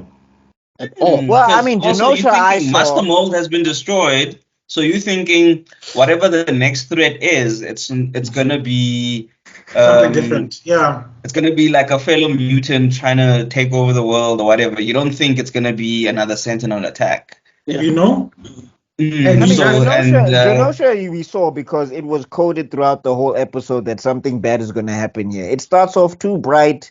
People are way too happy. There's too much no, dancing. I just mean you didn't expect But that did it was you gonna be expect that from people are gonna die? Sentinels. Genosha, like for what Genosha is known and for how much they adapt the source material, I just didn't know the named characters that were gonna die, but I knew that there was gonna be a huge massacre Something. of some sort. Even in the game, Genosha gets invaded by Apocalypse. I was expecting an attack. I was expecting an army to Let me- defend and fight, not let me- just. Let me put it like this: X-Men 97 makes you realize that it's not the same show anymore. Yeah. That's basically what I'm They're trying to basing get. it on the comic books and stuff. It's really nice. I'm really enjoying this one. Yeah. No, but I mean, like, if we go to the original series, I remember there was an episode where, like, this is what Morph is kind of famous for, where Cyclops has to ditch him because they're getting overwhelmed by the Sentinels or Yeah. whatever, and then the famous animation where Wolverine walks over like a robot in Terminator, and then Just starts punches Scott, yeah. in the stomach. So I'm saying that stuff I think was always through, like, a lot of these cartoons. They've always played with dark themes anyway. Like, for example, Samurai Jack, it's based off of Aku massacring his entire Wow. country, an entire world, and flinging him through time to punish him and whatever the case. Not punish him, to save himself, but like as an eternal punishment, Jack has to keep trying to get back to the thing that he lost that Aku took from him. So, like, they've always played these, like, every cartoon that we've loved from the 90s or whatever. I mean, Sans maybe. No, but even Kids Next Door has stuff like this. They've always played with those darker themes and aspects of all of this stuff. So I think but if you remember, in the 90s, there was this whole strict rule about things like no guns, like the violence shouldn't be that bad and all of that. But now I'm saying in it's this day and implied. age, But I'm saying because it's that implied. is lifted. Yeah, I'm just saying that the way we are seeing these things now in this day and age has a bit of, like, it really, really catches us off guard. Like, you become mesmerized It's by the more things that you see nuanced. on It's not just Yes, bang, it's not like pow, hinted, it's not kaboom. suggested or Yeah, whatever. but what No, I'm no. saying also is that I feel like instead of it being a totally different show, it feels more like an expansion on what was there before. Like, they're taking concepts that were there and they're pushing it further and further. Because there was a bit of violence in that old 90s show from what I remember and whatever. I mean, But okay, even Wolverine. Oh, sorry, go ahead, Ford.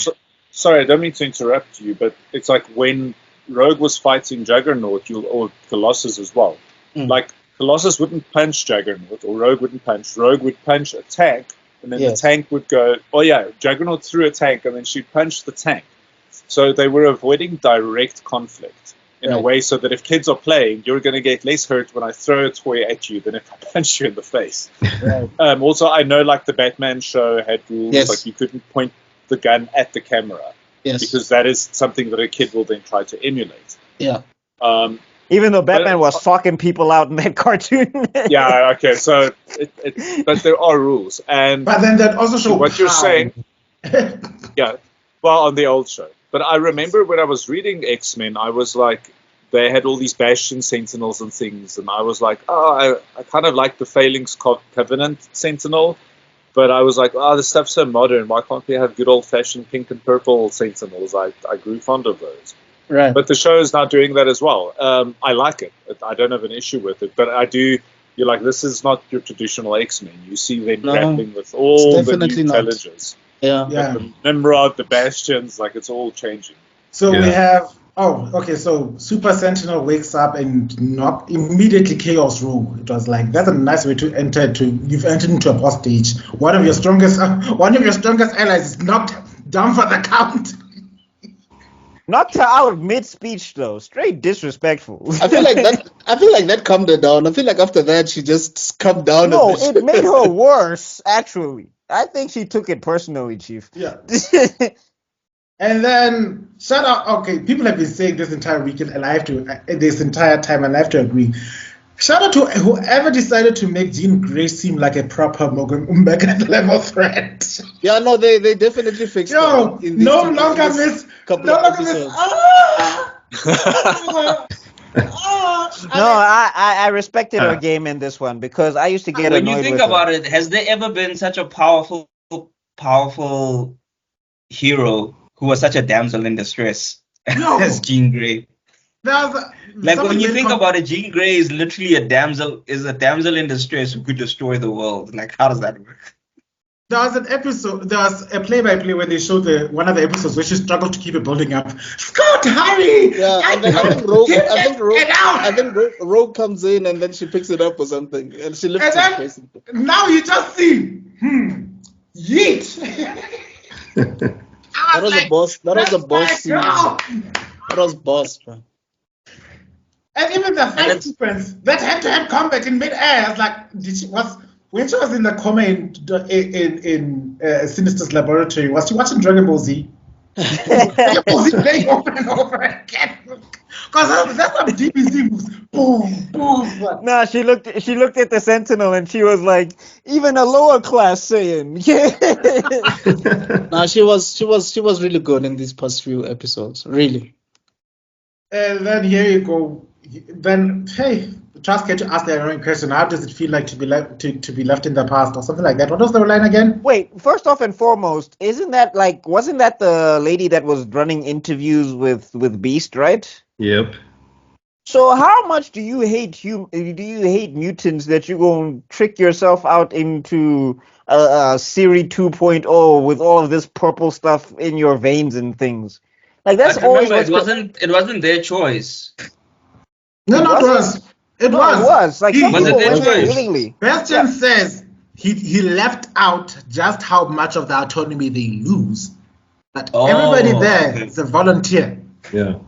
Oh. Which means the reporter was a mutant hater in disguise. Oh, you know what that makes her? It makes her a liberal. You know those people like, I have black friends. Damn niggas. It makes her one of those. I can say the N-word. I got black friends. Yeah, but I'm just like, how much do you hate mutants? Because I ain't hate nobody that much that I'll let some random dude stick, like, and also perform an experiment on you, basically, because that's an experiment. You basically like, who's Dr. Frankenstein? I am here. Please, take my body. Do your best. And then also, where does the line get drawn now? Because if you guys have powers where you can fly and shoot, how different are you from mutants? Like, you're not mutants as well, basically, but also not human. Remember, guys, it's not just hate; it's also fear as well. Because when they explain the X-Men, it's like they're protecting the people that hate and fear them, right? So, please, my friend, you literally. The Phantom Menace just come out in the cinemas again. Go watch it. What does Yoda say to young Anakin? Do indulge me, sir, please. I forgot. Yeah, fear leads to anger, anger leads to hate, hate leads to suffering. I knew you were gonna say that. I mean, I thought about it as well, but also, like, are you telling me that everybody that fears something hates it? No. Yeah. Usually. No, we're just saying that those emotions, if you fear something, then there's a probability you'll hate it, and if you hate it, it'll lead to all these things. We're not saying No, like I'm not if I denying fear that. something, I'm if not I fear denying that. something, and let's say I fear flu, so I am going. So now instead of killing everyone who has flu, what I'm gonna do, I'm gonna put on a mask. I'm gonna drink ginger tea and things like that. Right. So that's not leading to fear. It's leading to self-awareness. It's leading to protection of myself. However, now when you fear something, instead of saying like, okay, I don't like this, so I'm gonna unfollow it and everything. Now you engage in it, everything. Now you're like, no, I don't like this thing, and now that's where the So cycle I'm just goes saying, in the direction. basically what I'm trying to say is some of them could have went to Bastion not because they just straight hate mutants, but probably like it's a No, self-defense. you gotta hate mutants. No ways. Yeah. Because No, there's so because here's the thing. Yeah, but I hear you, Mr Extrodin. But here's what I'm saying. If I fear something, I'm going to remove myself from it. These people did not remove themselves. They included themselves in this thing that they fear. No, and okay, just I hear you. Please let us know your thoughts in the comments as well, guys, please. But I just wanted to add to that.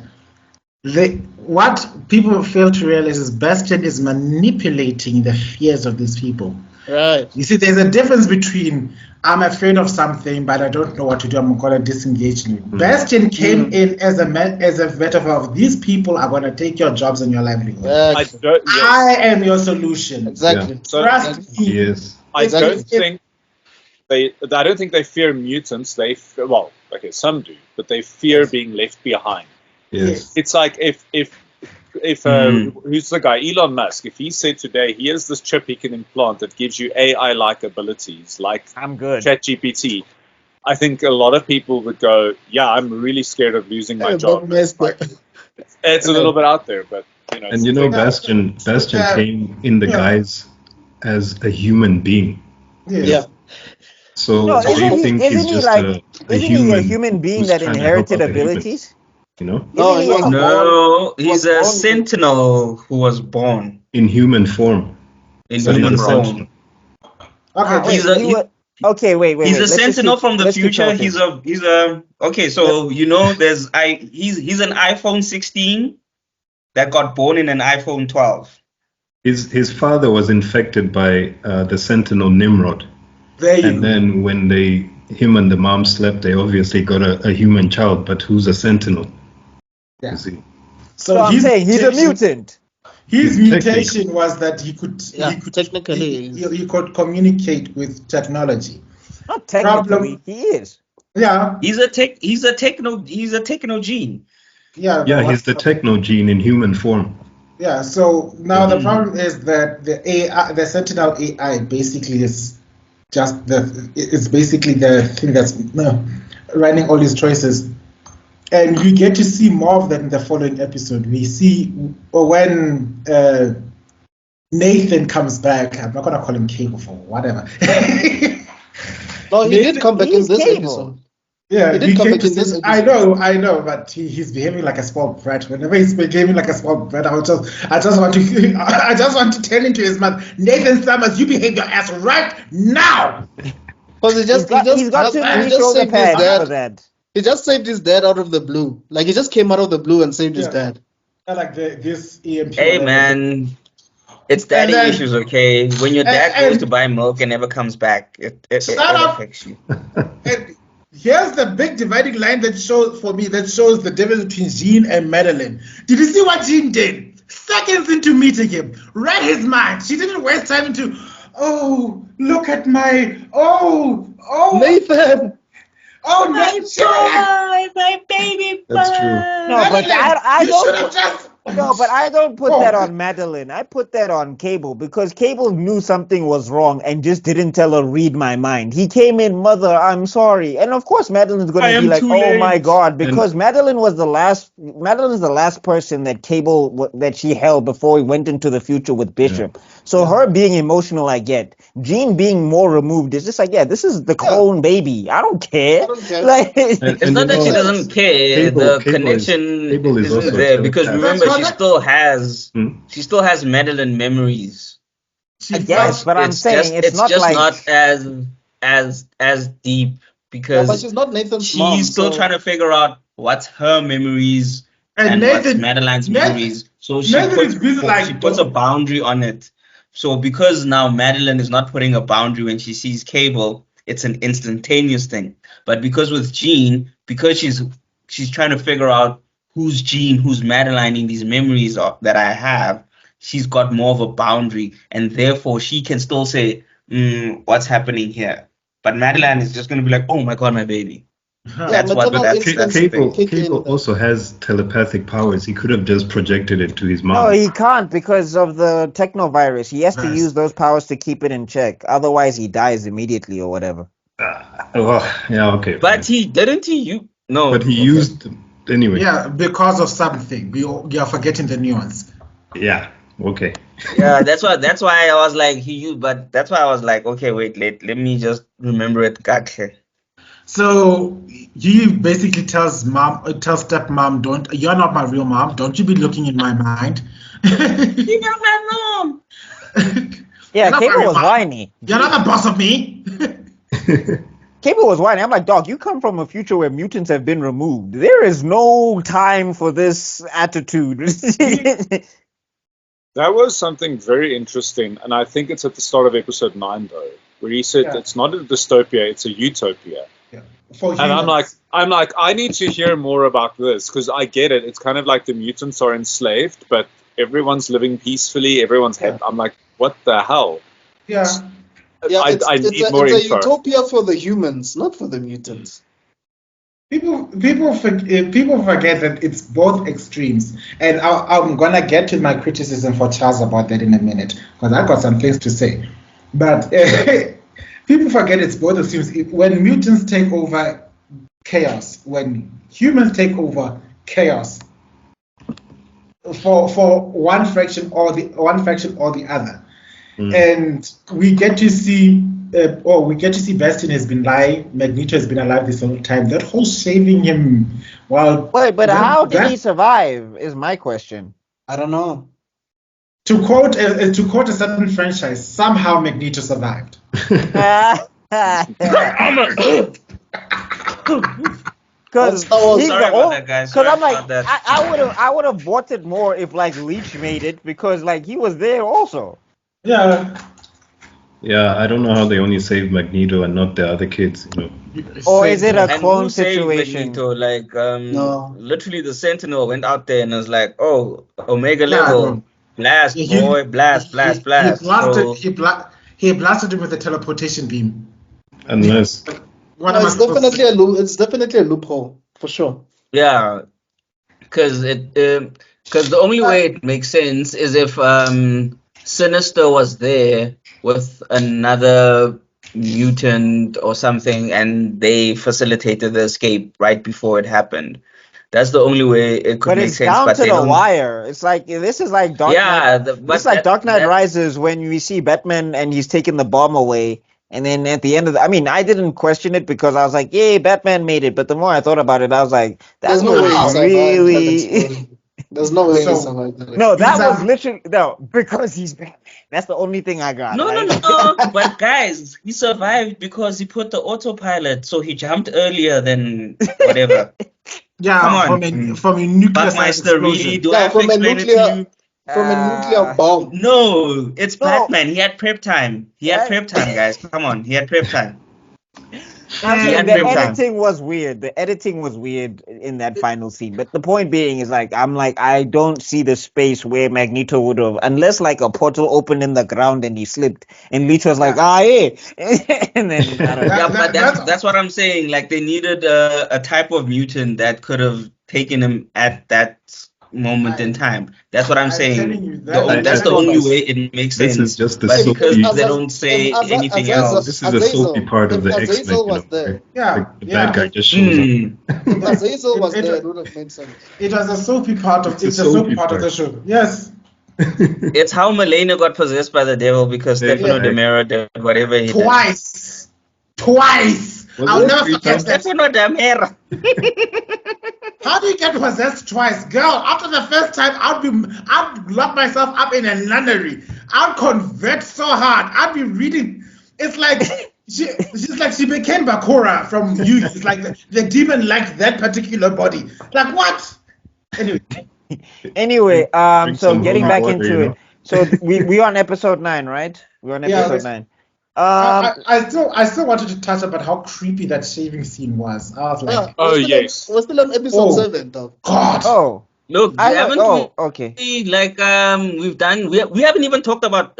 We talked about Cable, but we haven't actually talked about Trask becoming a New Age Sentinel and then Cable coming. Well, we just talked about Cable. I'm saying that isn't that where we were talking about Ro getting mollywopped after she dropped Ro off the building? Yeah, and Jean Grey, going Super Saiyan and throwing the thing in the ocean, the building. That's what I'm saying. Like we spoke around it, but we actually haven't spoken about it. But it's cool. Let's go to episode 8. I think if we wanted to clean up these discussions, we kind of need to have like a little, I don't know, like a picture chapter guide, which is, okay, this thing, what do you think? Now this, because otherwise there's no way we're wrangling in your... The way you're going forward and backwards in these episodes. that shaving scene. Watch it like a Pulp Fiction movie. It's fine. You can watch it in reverse and you understand everything. Well, Pulp Fiction, the shaving scene is like a Reservoir Dogs reference. With the music, it really gave me that vibe. And it's so creepy. I know. It was hella creepy. Like, what the other hell, scene bro? that reminded me of, who watched this old movie with Keanu Reeves called Bram Stoker's Dracula? Is that Gary Oldman? Yes. No, that's great. No, that's Gary Oldman. The new Keanu is in the new one. No, Keanu was in the Keanu was in the old one. The 90s one. I didn't watch it. I've seen clips of it and like okay, I haven't watched it. I'm saying what's this? Gary Oldman has like two. Basically, he's got like Bulbasaur on his head or something. It's like I love Keanu, but that movie, it's like I think he even mentioned it himself. It's weird. You've got Anthony Hopkins, and then you have who's the guy you just said who played Dracula? Gary Oldman. Gary Oldman, who are like, like mega level actors, and then he's like, we have to get the Dracula. Where's the snake?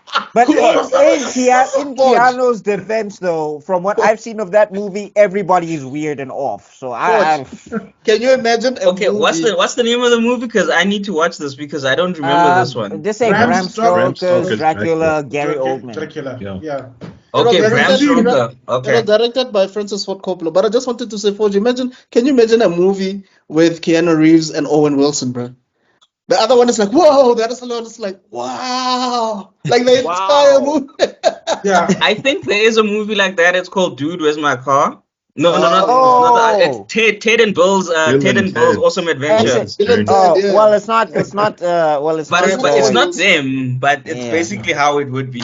It's not Owen Wilson and Keanu, but it's basically how it would be. Yeah. Basically, it's Ted and Bill's Awesome Adventure and Dude, Where's My Car? That's basically how I feel it would be. Yeah. Anyway, I was saying there's a very, very intimate, creepy-looking shaving scene with Dracula and Keanu Reeves' character in that movie, and I felt that kind of creeped out when I was watching. Well, I'm definitely gonna check it out. And now let's move to the next episode. I don't know how editing me before you cast me out. Yeah, you know the timestamps there it is, okay? Peace on editing. Okay, so this episode opens with I will banish you to the shadow realms. This episode opens with the reveal that Charles is alive and the X-Men are liars, and now that's. Oh yeah, it starts with that's how it starts. Yeah, because which Charles? Yeah, and then Charles. But and then it basically. They basically the X-Men are losing political capital because now the politicians are feeling they use Charles' death as a negotiating tool for all the things that they, all the mutants, for all the concessions and things that they got and everything. Right, that's episode 9. That's now not episode it's 8. That is episode 8. Yeah, we're talking about episode 8. Yeah. Okay. We've been on episode 7 this whole time, bro. No, I thought that was episode 9, but okay. No, episode 8. Episode 8. And then it starts. You also realize that the UN councilwoman is part of this gang with Sinister. Oh, I forgot that. Bastion, the bad guy.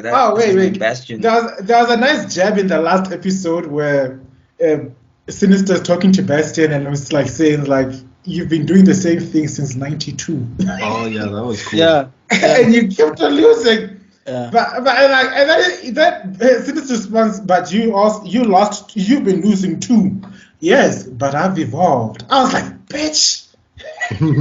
That's when you know that this is the main bad guy. Yeah. So let's slip that Professor Xavier is alive somewhere.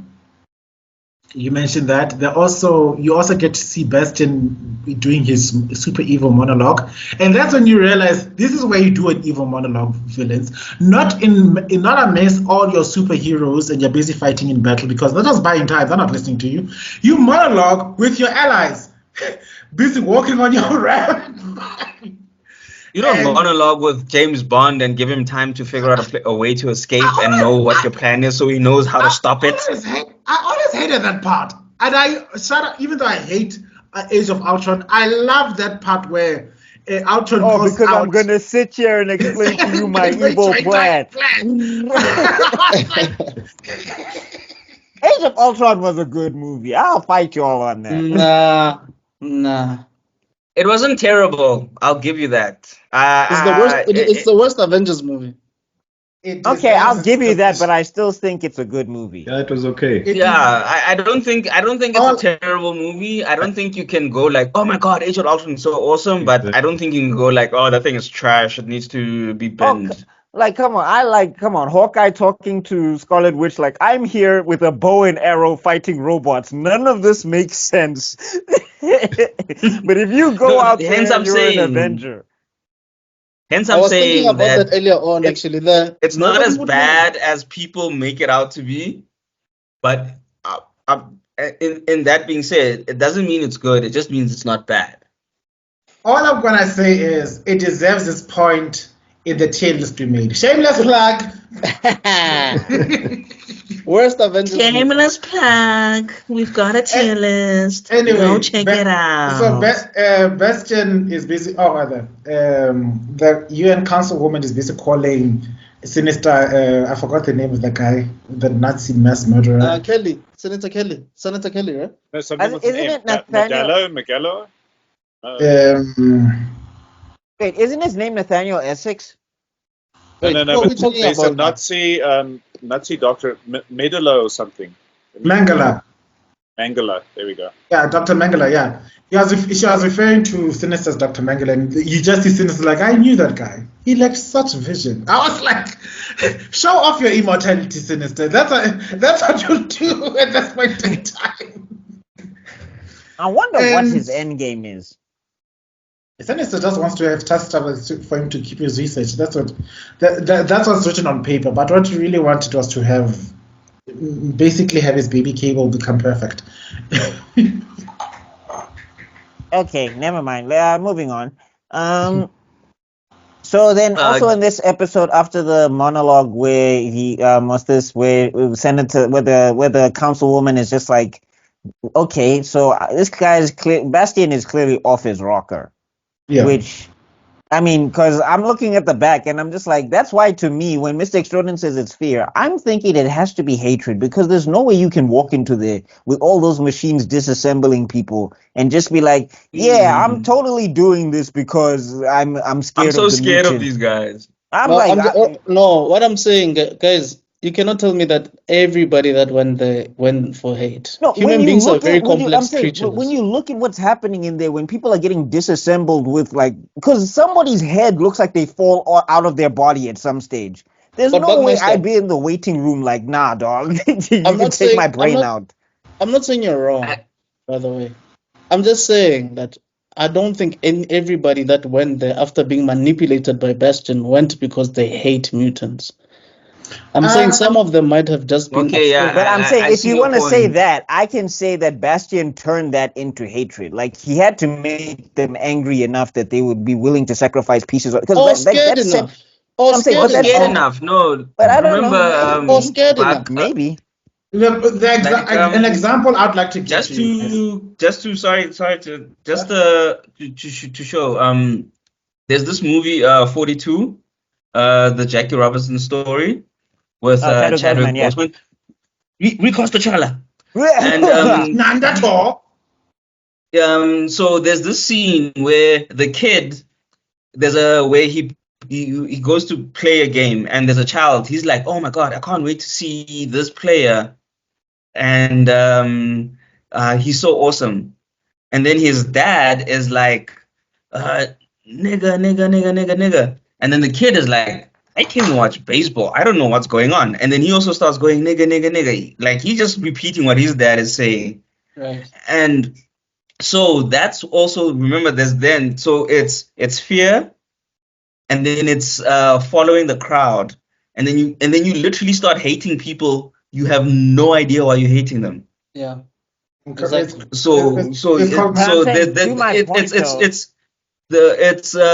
I think you guys are making the same point. You're just making it at different nuances. Yeah. That's what I'm trying to say. I'm like, not you're making it a disagreeing different I nuance. don't think we're disagreeing with each other. I'm just saying that's what I'm it's saying. You're impossible making to the say same point at different nuances, because if I fear something and then BuckMeister comes and he pours petrol on that fear, right, it's gonna go crazy. If I fear something and Mr. Extrodin comes and pours water on that fear, it's gonna calm down. Right. So it just depends who you are around when that fear is expressed. Fear is the starting point. However, it will get worse when a Bastion gets a hold of you, a Magneto gets a hold of you, or a Charles get a hold of you. Like, depending who you get. If you get a Magneto, you're gonna I'm gonna fight back. Yeah. If you get a Bastion, I'm gonna subject myself to this crazy things. If you get a Charles, you're gonna be like, let's kumbaya, let's see how we can kumbaya. Yeah. I just want to bring it there, to add a little politics into it. White supremacists would not be so big of an issue were it not for Donald Trump adding the fan in the flames. You said it. You said it. The views expressed by Tebello do not represent that of the channel. Yeah, but those people I don't like, the thing is with anyway, to get into this whole thing, since we're talking about it, what's this, like, that particular identity, it doesn't need a leader to foster it. It's the same way where leaders will arise from anywhere. It doesn't have to be a specific person. Like, it'll come from anywhere in any shape and form. Here's what I'm saying. The reason why I'm saying it didn't become this big of a problem is that we not for Donald Trump would not have June 6th. Or the I'm saying, if you're talking about Capitol riots, those things, I'm saying, like, you give him way too much credit. Like, for example, if we're going back to this, right, and we're going back to Bastion and whatever. Here's the example I want to give. Here's the example I want to give. Trump was the figurehead that said no march on Capitol Hill. He may not have decided to say hang Mike Pence. I don't remember anyone saying. There's no footage of him saying hang Mike Pence, but he's the one who said march on Capitol Hill, and then that gave the supremacist an identity to link to. Just as Bastion is just saying mutants are the problem. But what I'm saying is before Bastion even got into the picture, from what we know of, the technology was already there. So somebody and also Sinister's in the background, Bolivar Trask, somebody was going to do something, because what you're trying to fight is an idea. You're not trying to fight a person. Yeah. And I think all that Trump thing and Bastion thing, it's just basically, like I said, it's just the idea was already there.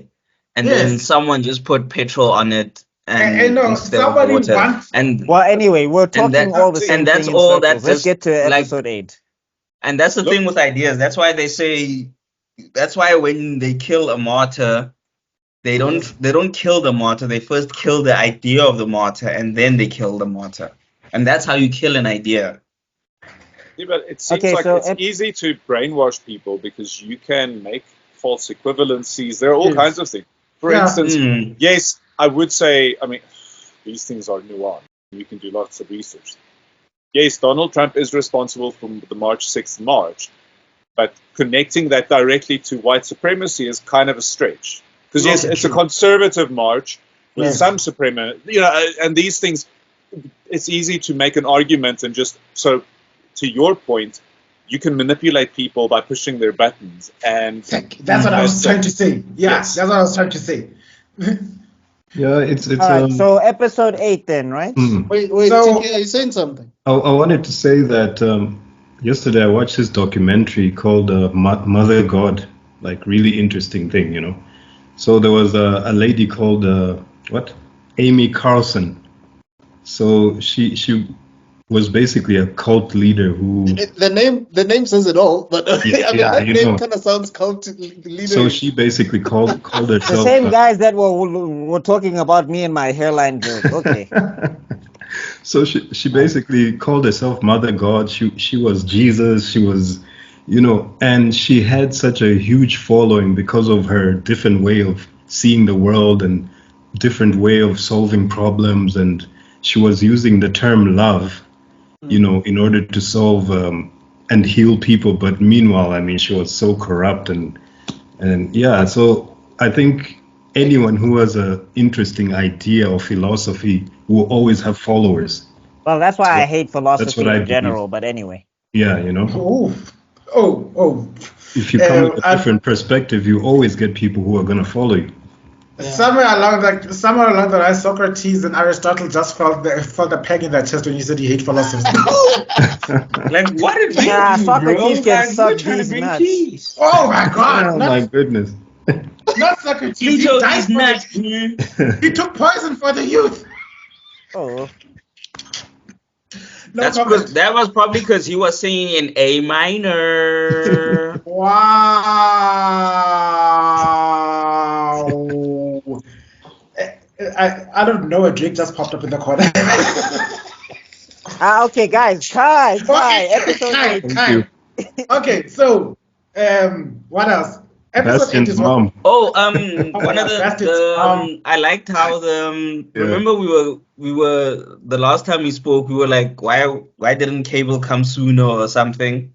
Yeah, and then he explains the absolute points. So I think that was a very good thing because I think he also you were like, Cable, dude, why did you come so late? My problem wasn't with him when he came. My problem was what he did when he was there. It was just like, dog, ask her to read your mind. Don't waste time on am I late? Just no, but what I'm saying is, even if she had read the mind, it would still happen. They could have, because remember when he came literally about 20 seconds before it happened. Yeah, he came like at most 20 seconds before it happened.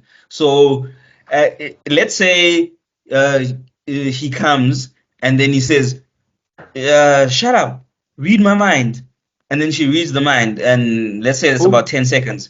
It's still gonna take her about a couple of seconds to digest all that information. Yeah. So let's say time to evacuate everybody by then. Yeah. I'm not talking about evacuate. Let me finish.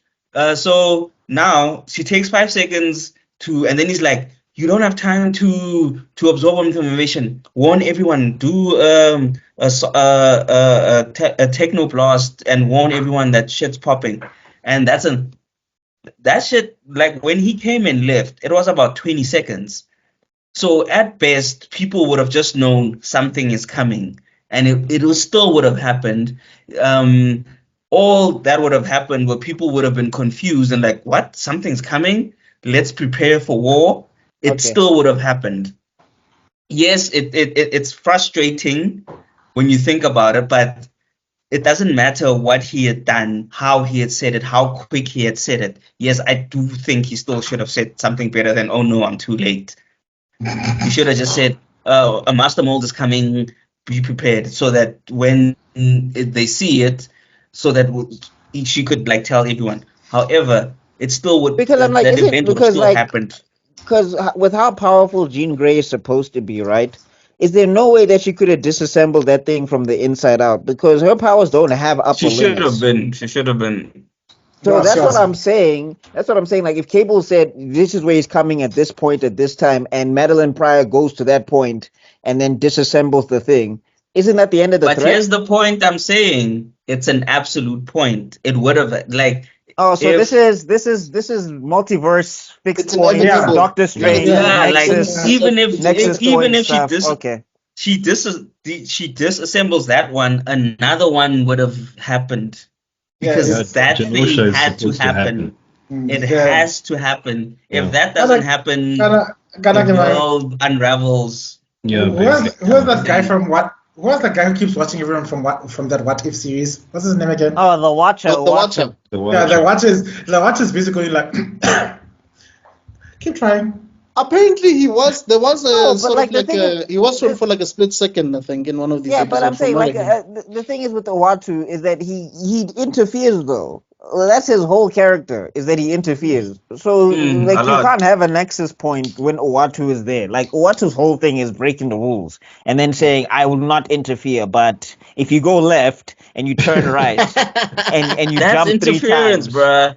No. Like, I if you mean, watch I'm not the, telling you anything, but if you just hit that cabinet at the left right there with that document specifically that has all the information you need, but I didn't say anything. You didn't hear it from. That's Owatu's Bet you whole never. character. Yeah, you Sounds bet you like, never Have had. you watched, sounds like Matreon in DC.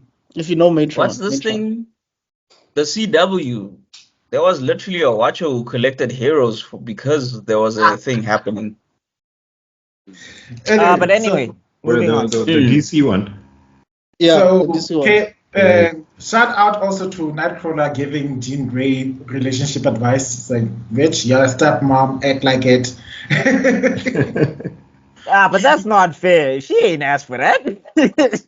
Hey man, do you she's love married your to that man? nigga. She married Do to you that like man. your So man? unless you're divorcing him, she a stepmom. Like, I think Mary. But I'm just saying Mary- that's the equivalent of it's your baby and you didn't know. Like bro, hold up. But she didn't hey, say kill life, 2 kill life, seconds. Fentanga. It's life, it's life. Hey, She- it happens. Like, she, you want Scott.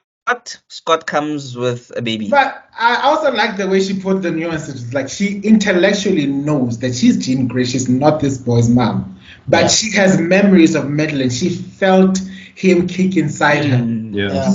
She felt That the was burn. beautiful. And some part of her maternal instincts is going on overdrive, seeing this man who's a stepson, but is also her son. Yeah. You know what I'm talking about? Yeah. And Is she's this- trying to get her mind around that. Yeah, that's Is this messed the up. Bro. episode? Is this the Like, episode where guys, they let's have think the about big that. That X? must be so weird, eh? That must be so just think about that.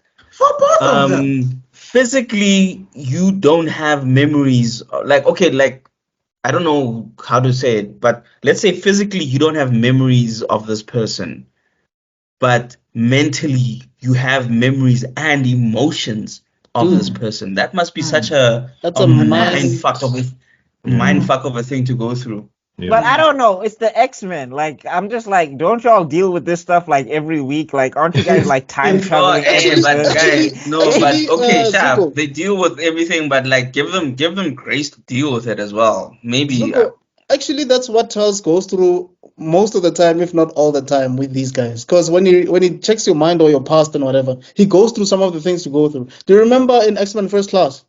There's 2 scenes actually. The first one is when he was trying. What is this movie you're talking about?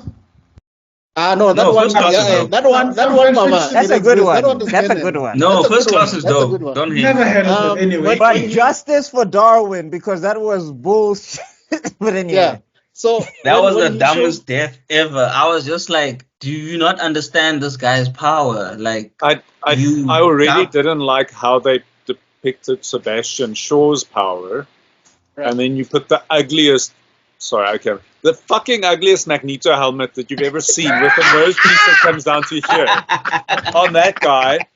Then you misrepresent how his power works, and then you kill Darwin in a way that doesn't make sense. I was just like, Like his whole strikes, power is I'm out. I'm out. his whole power is at adopting to things, and then it's like adopt to this energy. Oh wait, you can't. Why? Okay, guys, Plot.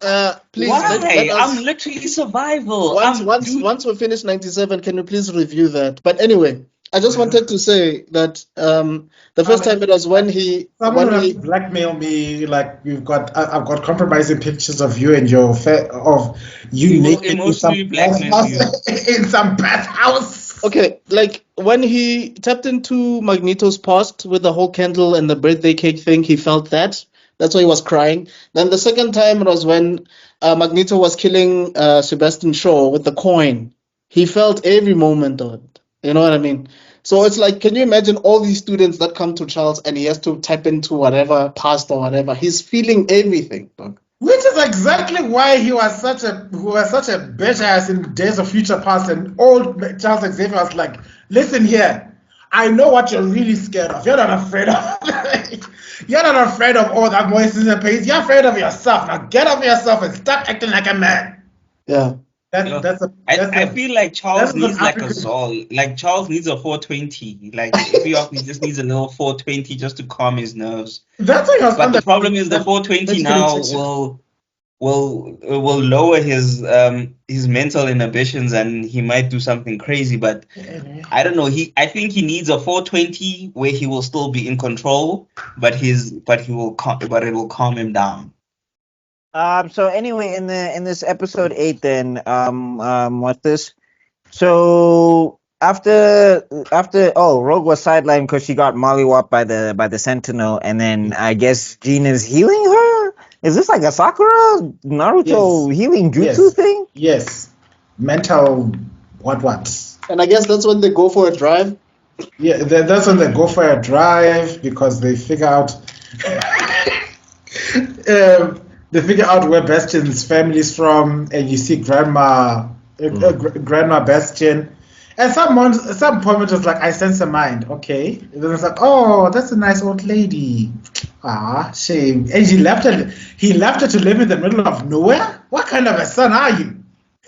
And as the episode was progressing, my mind was like, oh no, he didn't. He didn't. One thing horror movies have taught me is never trust old people who stay by themselves. Never trust children. I watched the new and living in that creepy town. The second it movie sold it for me. That whole, oh, welcome to the town. I'll go get you some cookies. Sit here and watch these pictures. I was like, right. Pennywise, what are you doing? If I was that lady, that's the first thing I would have said that. Because I've experienced it before. Pennywise, cut the crap. I know it's you. No, I'm just an old lady. Pennywise, come on. We can't do this battle all over again. I just need a thing. Can I just get out of my way? No, I'm just an old frail lady. Okay, if I pretend to be scared, will you act? If Pennywise gets his ass kicked by dreams, I'd have a field day with him. Anyway.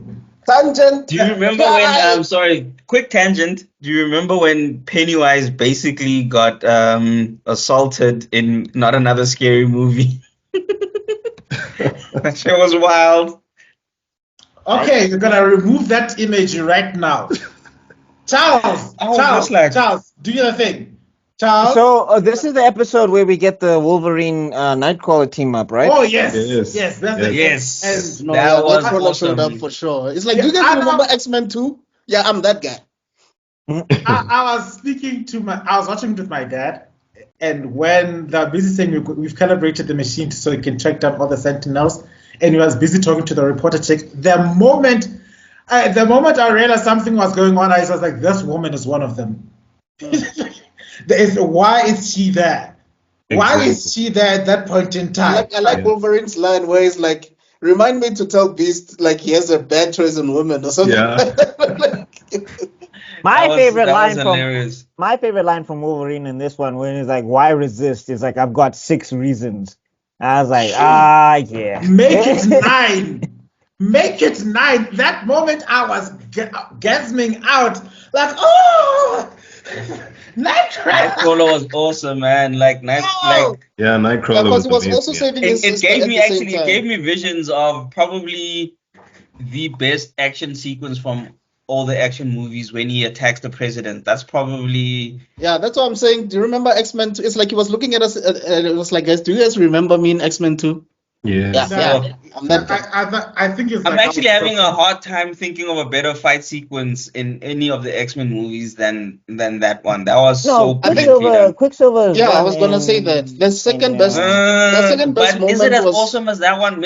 I think maybe second best. the music makes Quicksilver one is cool. I think it's also top tier. I just think the music from the Nightcrawler one just elevated it to a higher level. That's just me though. Anyway, but shout out to one before we get to Nightcrawler scene, because for me that was the apex of the episode. The Summers family was doing the Summers family's road trip, typical Summers family style. It starts off with them having family issues, and something forces them to act like a family. God damn it! And boy, were they beautiful when they were at it. Yeah. I like it. I like it when Cable is like, "Oh, you have a Porsche?" Yeah, Scott trying to look cool in front of his son. Yeah, I have a Porsche. Like, why are you trying to look cool, Scott? Wait, isn't this the episode where they take a dig at the Bryan Singer X-Men movie thing costumes? Is it this That's one? episode 9. It's episode 9. Yeah, that's 9. Okay. I do love that little comic, the little joke when they're like, "Hey, bruh, like, wait, does the airplane get destroyed in this one?" Yes. Yes. Yeah, so I like that little joke. Is like, dude, this is the 3rd plane you've destroyed. Beast is going to have your ass. Someone Wait. saw a meme where they said like right after that scene when Jean saves them, it's like, yeah, Jean, remember the Porsche. Jean, the Porsche. The Porsche. Because they just named it and then it gets destroyed. I'm like, wow, that's that's for Madeline, you bitch.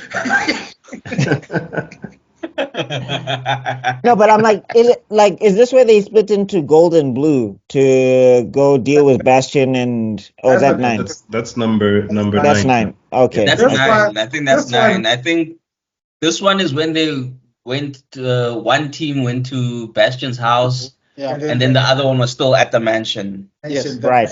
Gets attacked, and Wolverine. This entire was season, him. Wolverine is always at the mansion. It's either he's looking after Jean Grey or he's looking after Rogue. Let's not forget, it was also Sunspot and Jubilee were shopping, and then the attack happened. And And then the Sentinels got activated. yes, The Techno Sent out. Are they Prime Sentinels or Techno Sentinels? No, Sentinel Primes. I think that's what they're called. Oh, Prime something. That's what I think Hasbro's gonna sue at this rate. Oh no, they're Prime Sentinels. They're Prime Sentinels. I think Techno Sentinels makes better sense. No, because of Optimus. No, because there's a character called Sentinel Prime in one of these awful movies. Yeah. So The third one. Bastion is like Sentinels roll out. Roll out.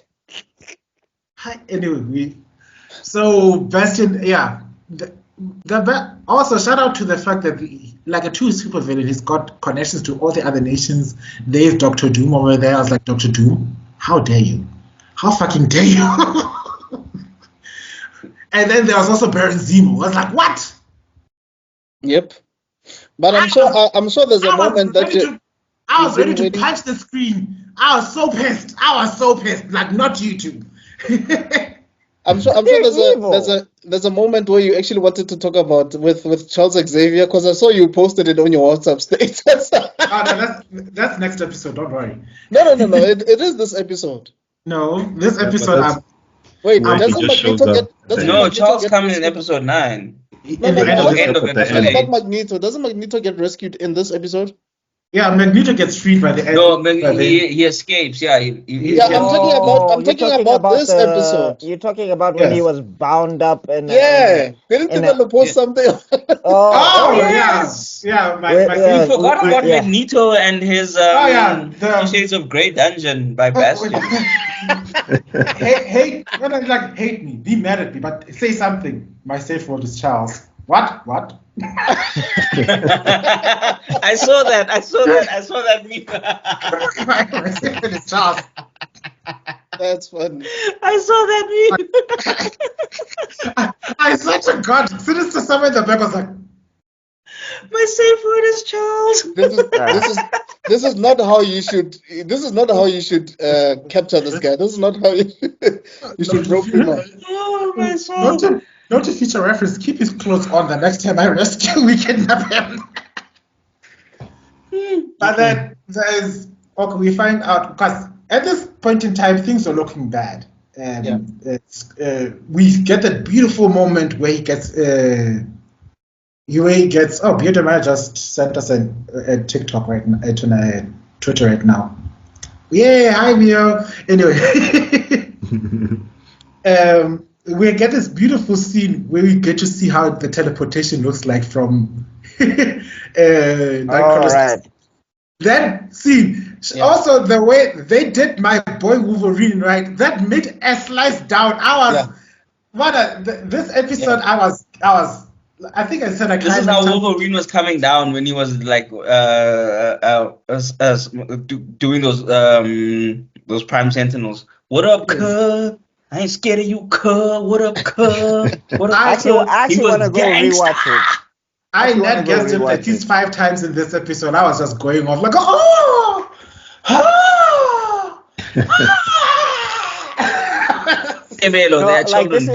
This is the one where at this point. Anyway, I'm saying this was the one where Wolverine fans, if you ever felt deprived, like you can't say that they didn't give him something. They did. They did Nightcrawler right. They did, and then of course we have the infamous speech where that lady was like saying, when that monster was busy tearing up Genosha, what there were many emotions going on: fear, fight for our lives, but nobody was genuinely surprised.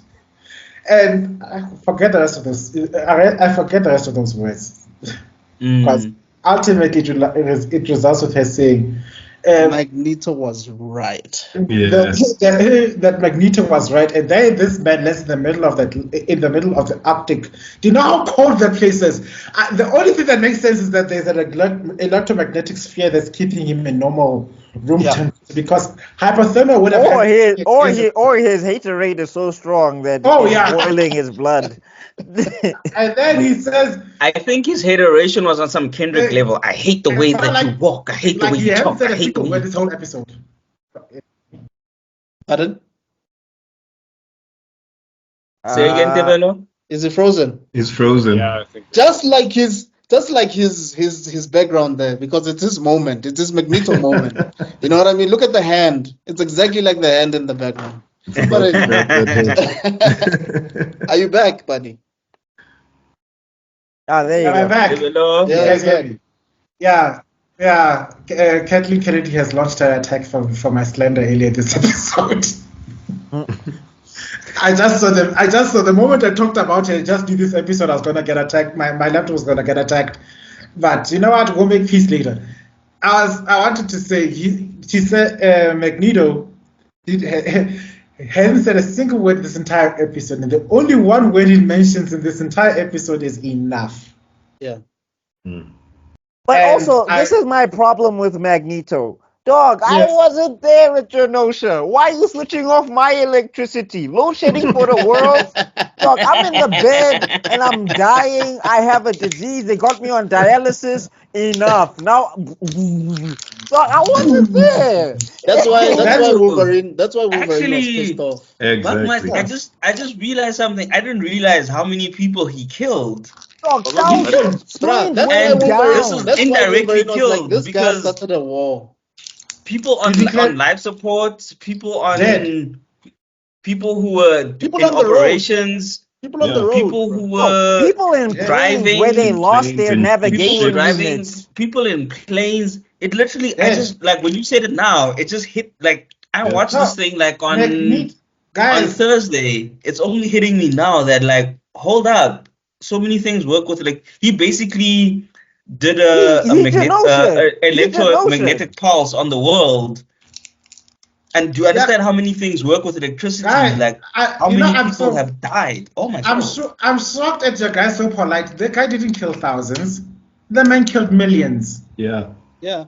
Millions of people are dead, and Like, millions I get more you got beef with Genosha, but go are look died. for Trask. What did I do? And here's the thing. You know, I was so shook. I was not surprised at how everybody in the whole world was saying, "Yeah, Magneto was right. Magneto was right. Magneto was right." I was sitting there in the corners like, yeah, you know what? Yes, war has been declared. Fair enough. But this ain't it, baby. And Yeah.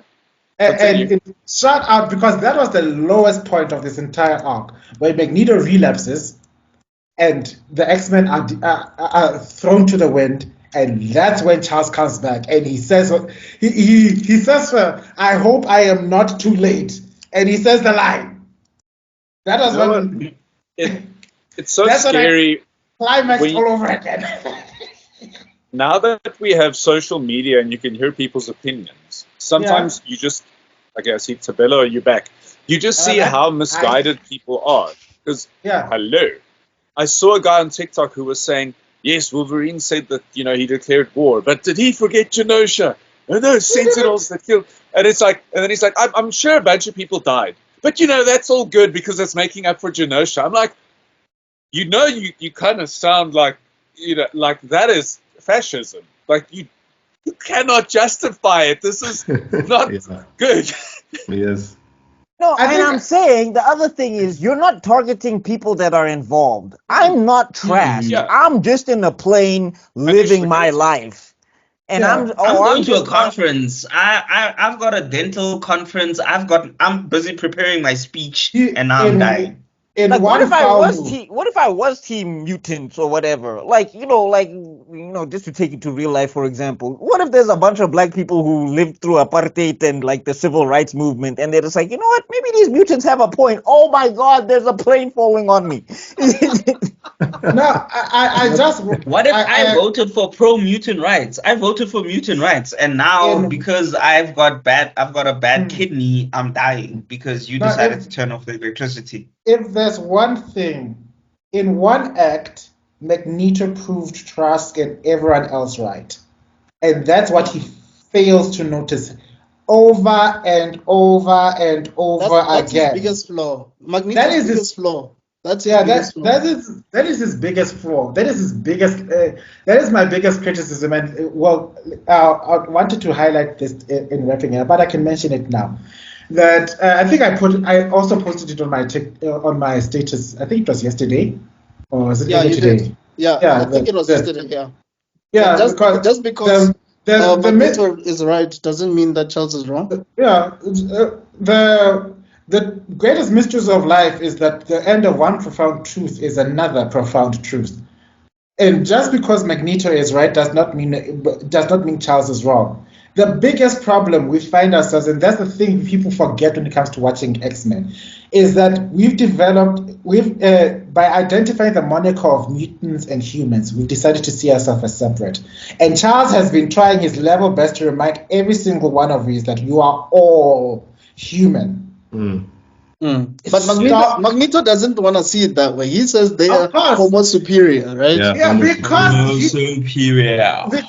Because of his life of fear and anguish comes an entitlement and ego, because he thinks that humans fear us because of our gifts, because we are superior to them, and that's where his God complex comes from. I love the part where Charles was sitting there in his lonesome wheelchair. And I was calling him out. So you think you are not God? You're not God, Eric. Stop pretending to be one. I know. That's why when people be like Malcolm X or Steve Biko, they're the Magneto, and it's like, well, hold on. No. Hey, whoa, relax. Okay, chill. Malcolm X was all about black people empowering themselves so they can defend themselves. Yeah. No, I'm saying like Not about hurting anyone else. When And they say that's what Steve Biko and They Malcolm never X, that's when I'm understood. like, He wasn't saying like, I want to hurt white people so that black people can be better. He was like, no, I just want black people to be better so that black people can be better. Yes. Yeah, but he also said if they hose you down, if they send dogs to bite you, don't let the dog bite you. Yeah. No, but I'm saying there's a difference between being reactive and proactive. There's a huge difference in, okay, I got to defend myself and I'm going to go burn down that neighborhood. Yeah. Exactly. Like what Magneto did is he was promoting self-defense. He didn't say, Ford Muse is white, I'm going to kill him. No, he said if Ford Muse does something bad to me, then I will defend myself. He didn't say that I'm just going to kill him because he's white. That's what Charles does. When he sends out the X-Men team to do something, that's when they're actually just saying, okay, there's a crisis, let's avert it. That's all. Exactly. Because what I'm saying is like, to Zuko's point, like, what's this? Malcolm X, like, if Forge Muse shakes my hand, I'm going to shake his hand. But if Forge Muse punch me in the face, then I'm going to punch him in the face. It's supposed to be equal opposite reaction. An eye for an eye. Not eye for an eye. It's defend yourself. Make sure you're okay. If you can run. You do understand an eye for an eye, right? No, I'm saying an eye for an eye is built on revenge. What Malcolm X and Steve Biko were preaching is make sure you're safe. Whatever it takes to make sure you're fine and that you can get away and live your life, that's what you do. Malcolm X did quote an eye for an eye before, but I hear what you're saying. No, I'm saying that was in his earlier years. As he went to Mecca and everything, he started changing his messaging. That's where people actually got scared of him because now they couldn't change the messaging the way they wanted to. Yeah, he was. But anyway, now they couldn't make him into this. This black man wants to kill you. Yeah. Protect yourself. He wants to take you home. He wants to burn you out of your house. And also another thing, Magneto also killed a whole lot of mutants too. There were mutants. He killed everybody. No, I mean, like in an operating room. Yeah. He killed exactly. But don't get. Imagine you've got a pacemaker. Now you just died. Like what the fuck, bro? Don't get me wrong. I understand his anguish that led to him to make this point, to go to these extreme measures. Pain affects cognizance better than you can ever imagine. I should know. I've had a heart attack. I know how it feels like. So, but I'm saying my thing is where he loses me as a character sometimes, and where a lot of people lose me as a character is that he wasn't the only one there. He wasn't the only one there, but the problem with him being in a leadership position is that he feels responsible for all of them. Yeah. No, I'm saying he literally says one of the reasons he does this is because he promised a boy that he'll never be scared again, and he failed in his promise for that. Yeah. He said as he watched his eyes evaporate from his skull. I was like, wow, child. And the one thing that we are moving to episode 9 now because it starts with Charles finds the mess that he's created, and he also feels responsible for the mess that he's created. Well, and he's very much responsible. Yeah. There's a difference between somebody being responsible and feeling responsible. There's a difference. Somebody needs to be like, you are responsible for this, you have to blame. And it's like, no, I didn't. He acknowledges that he messed up. In front of even Summers, where Cyclops says, so didn't you trust me? Right, nobody was excited to see him. Hey? Nobody was happy to see him. No one. I'm saying, did they know he was alive also? Yeah, they all knew. Remember, there was a nude broadcast. There was a nude broadcast. No, I'm not talking about that. I'm talking about before the broadcast. The last episode, when he was about to float over and get taken by his girlfriend into space, all the X-Men were there. But remember, last time we concluded that he might have mind wiped everybody. Remember, we said that because we couldn't figure out why they were talking like he was dead. Because this is horrible planning. That's what we said last time.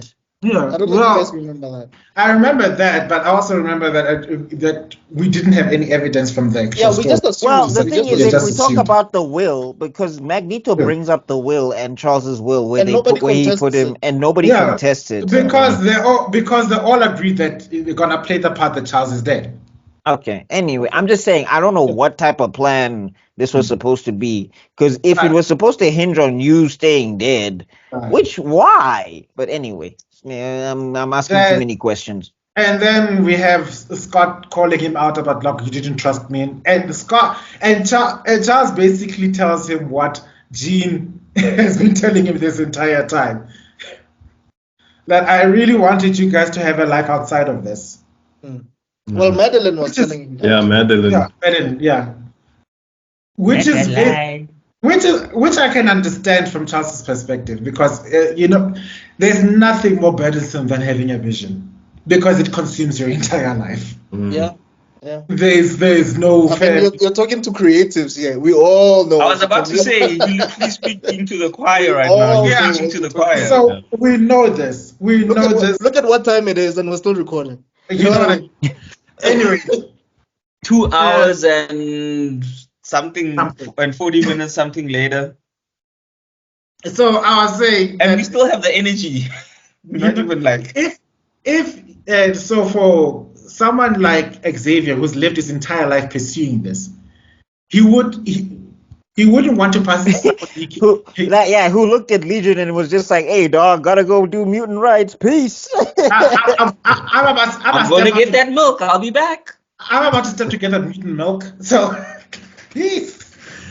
But also, can we talk about the speech with him and the president, though?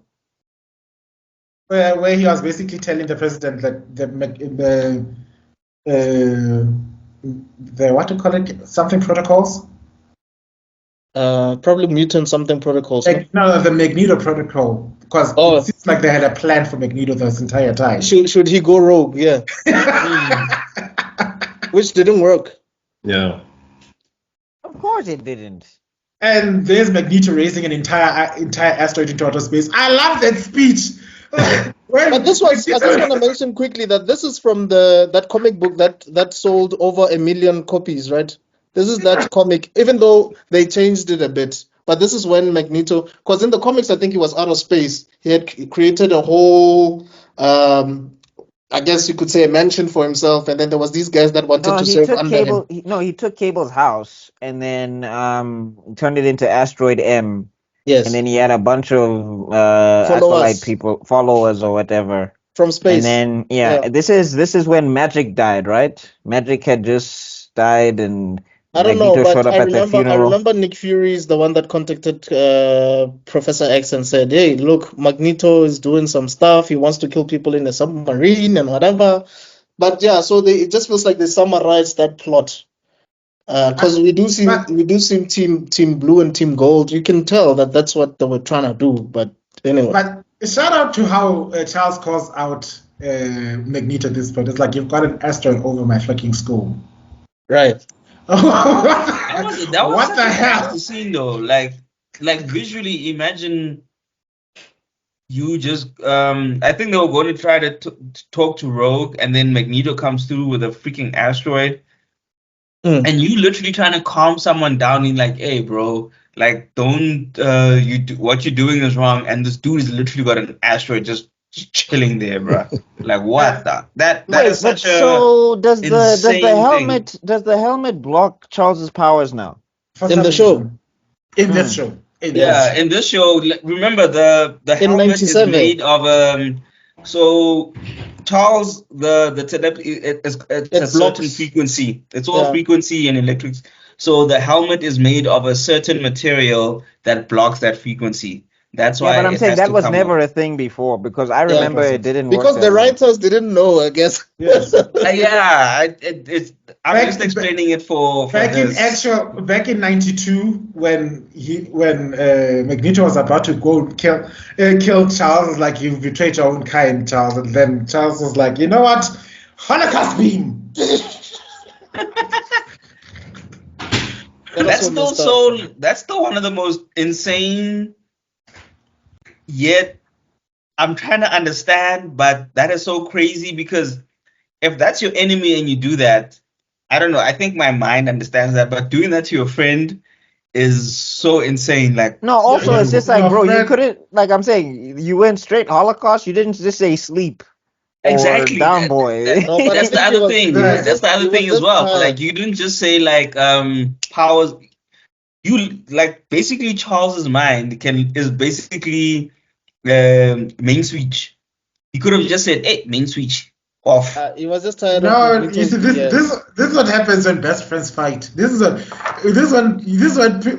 like best friends slash brothers. They will always fight dirty. They will always know. No, which is like so you're saying the that most painful you're saying part that to pass. you say as soon as like Magneto threw him out the chair, he was like, "Oh, okay, Oh, that's what we're doing." Out of my chair! Out of my chair! The Okay, Holocaust. yeah, This, Oh, bro. you don't want me to walk, That Sam. was a low After blow. school is after school. Bro. That's what happened. And just like siblings, they After just friends school is again. after school. Like, oh my God, I hate Magneto so much. Don't you dare talk about my brother like that. Do you hear me? And that's exactly, even in this episode, Magneto is a problem. We should kill him. And then he goes like, Mr. President, if you talk about my brother like that ever, Yeah. I swear to God, I'll shut you down. Do you hear? Meanwhile, this guy has an Like, the asteroid. world is dying. The world is dying. And where were you? Where were You your understand? where were your armies in Genosha? Where's You your understand? Magneto basically made the plot of a 2000 Hicks movie, like Yeah. Save the World movie. That's literally the plot of. Isn't Eh. it the one where they have the submarine that goes? There's a movie there where there's a submarine that goes into the Earth. I can't remember the name of the movie. Oh yeah, I forgot his name. It's. Oh my God, I know that movie. It's so cringe. What happens? What's the name of that movie? Something happens and the- the electromagnetic basically- field of the world stops working, and then they and they have to then drill they to the center of build the Earth. this Super submarine drill. that goes in the Earth, and they have to restart the core. That's the name of the Oh movie. yeah, there you go. The Cool. core. Jeez. Yes. Go watch it. It's think of it as I don't want to close my eyes. I don't want to go. What's the name of that movie? The asteroid movie. But think of it just instead of asteroids, you going Armageddon. Armageddon. Instead of going to the asteroid, you're going to the Earth's core. It was basically the same thing. It's exactly the same thing. It was terribly horrible. I enjoy that. It's so cringe. It is so cringe. Oh God, that movie is cringy. One thing I will say about 90s and 2000 movies, they made terrible good movies. Like you'd like this movie so horrible, but you still watch it. Guilty pleasure, bro. Guilty pleasure. But anyway, Yeah. going back to this, Yeah. I think I like the fact that I could be wrong, and you guys can correct me if I'm wrong. The costume that Rogue is wearing when after Magneto does the speech, isn't that the costume she wore when she was still evil? I don't Before she know. turned- Version of Before- it, but it came back in the comics again like later. In I the think 2000s, roundabout right? After Onslaught, I Yes. think she wore that again. Yes. But it's similar to what she wore way back in the day, yeah. Yeah, Yes. with the scarf and everything, I think, if I'm not mistaken. Or was Yeah. that was that But Roberto feels very inconsistent to me in this moment. Like, well, not inconsistent. It feels like it's a huge leap in logic. right? Yeah, it doesn't make sense because he was very. I'm not involved. I'm just a rich kid. I just want to spend my money, Right. and I don't want to But- get involved in this mutant stuff. And then he finds a chill place where he's like, dude, it's okay. You can just be yourself here. And then his mom rejects him. Mom does the acceptance rejectance Yeah, thing. this is and this is now where he's like, she's everyone worse. must die. His, I'm his saying, like, mom this- gave him away to the. No, but I'm saying like that's what makes her Amazing. worse than the Iceman mama Yeah. because they didn't hand her over. I mean, they didn't Exactly. hand like Bobby over. They didn't be like, "Yo, police, come get this bruh because he shoots ice out of his hands." They were just hella confused and they were just like, "Have you tried turning it off?" How did And the I'm like, police? How did the police end up in Iceman's home again? The younger brother. The called the little cops. brother called. The little brother called the cops. Yeah, the parents weren't calling nobody. And I mean, also, you have Wolverine, a big knife man in your house. I'm pretty sure you're going to be like, anyway. Point No, he was a being- teacher of art. How? Like Professor X made up a job just to keep Logan at the school. What are you the Anyway. professor of again? Art. The gayest subject. It was like it's harder than this is a coming out reference.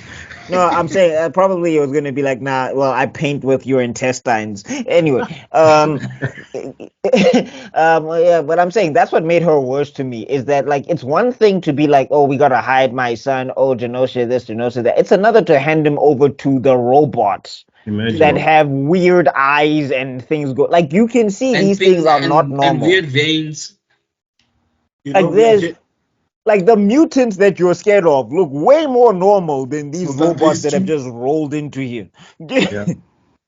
I mean, Mom, these are the people that blew up Genosha. And she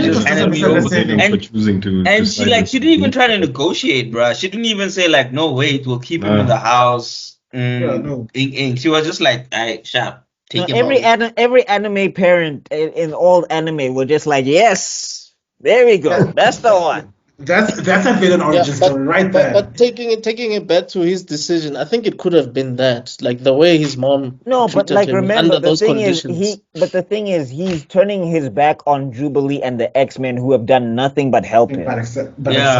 No, I get that's what makes it weird. I get that, and I agree. But I think I also understand why he would go. Because if you think about it, I think if we had seen Sunspot maybe another scene, he doesn't know Charles. He's never experienced living with Charles. Yeah. But he heard about Magneto. No, when he was recruited, Magneto was there.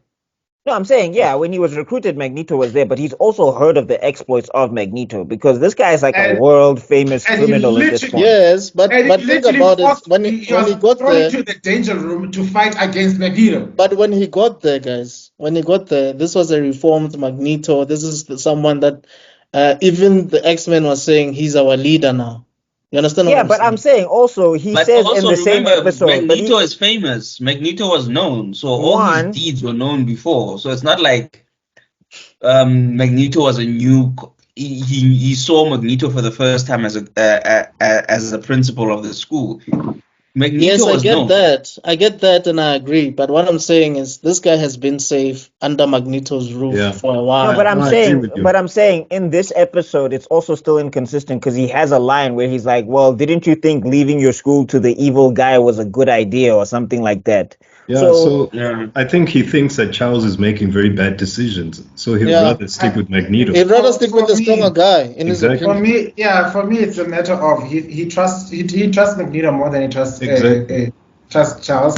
Yeah. After he turned off all the electricity in the world. Yeah. Because remember, at that time he was collared. He was going to be sent into a concentration camp or whatever, and then. Planet-wide, into the planet-wide shutdown happens. His prisoners collapse dead. They break free. They get chased by other humans across town, and then Storm comes and casts a little sprinkle on these humans. No, think about it, man. It's kind of like, I'm sorry to tangent a bit, but it's kind of like in Cobra Kai. I don't know if you guys have watched Cobra Kai, right? Nope. In Cobra Kai, Mr. Miyagi is all about self-defense. But when Chris goes to like this juvenile thing, because one of the main character's children is there, and he's being bullied in prison, Chris is like, yo, dog, strike first. Otherwise, these guys are going to come and they're going to beat you up, right? If you remember, the Cobra Kai dojo is all about striking first, show no mercy. If you strike first and show no mercy, no one is going to come and jump on you, right? That advice makes sense, dog. You know, it does make sense. So, it all goes back to what Zuko said earlier. Depending on who you are, whoever's gonna talk to you in that certain situation can fuel something in you. Yeah, true. That's what he goes to him of his own volition. Like he turns his back on who was also in the concentration. Like my thing is that anyway, it's hard for me to conceptualize when there's two characters, and I know people experience trauma differently, but it's just like you're not even trying to hear what she's saying at all, and she was there with you. Yeah, throughout this whole thing. And I think that's also the thing because he's so tight with Jubilee that it doesn't make sense for him. Which makes that combat all the more tragic because you can see that she's lashing out from a broken heart. But that being said, I want to level out the criticisms I have for Charles because everybody was bad mouthing Charles. Even Scott was just like, hey, that's enough. Leave my daddy alone. Okay. And then And then Eric comes and he calls him out as like, this is the result of having to follow your path. But I wanted to say yes and no, because yes, Genosha happened because of your claim that you're following Charles's path. But you're the one who blacked out the world. You're literally stopping the electromagnetic sphere. You're literally gonna fuck up and then he says, "Yeah, we shall rule. We shall stay above them while they squalor in this pigsty." And then then Charles is like, "Is your God complex that broken, child?" And then, oh God, no, they might think about. But also, you know what? It's so weird. It's kind of like a bit contradictory in a way. In a way, please hear me out, guys, before you come in. You come in, because I do know there's a bit of a loophole in what I'm saying. Yeah. What Magneto was saying was was basically what Charles was doing this entire time. Yeah. Right. He was gallivanting and having a holiday in space. Yeah, in space. So when he's doing it, he's like, nah, dog, you're God complex. But I do know it's because of Magneto's doing. I get that. But I'm just saying, dog, you were doing the same thing before, you came less than 24 hours ago. And to show how much of Magneto's relapse still is a part of Bastion's plan, look how about he's not even paying attention to where Bastion is. He could have found him in a heartbeat. Yeah. He's not even seeking retribution against Bastion and his attack on the United Nations. Right. He's just saying, "Oh, okay, I'm going to kill every single one of you. I'm going to kill every single one of you people." And Charles once again calls him out and says, "You've become the very thing the world has made you out to be. Mm-hmm. You are acting out as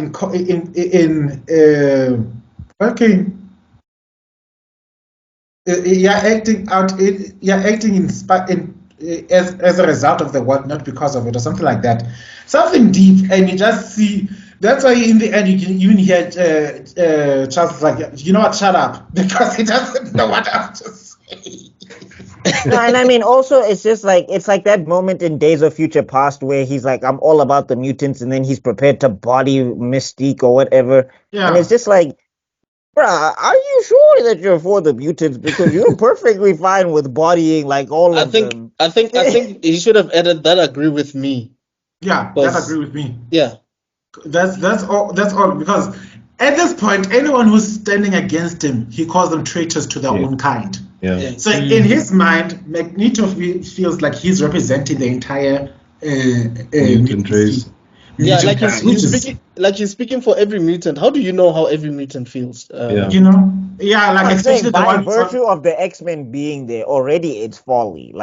Already there's people who disagree with you. Never mind that one mutant who needs dialysis and you just broke down the machine, or there's one who's literally the other mutant whose only mutation is that he's got a forked tongue, but he can't call for help.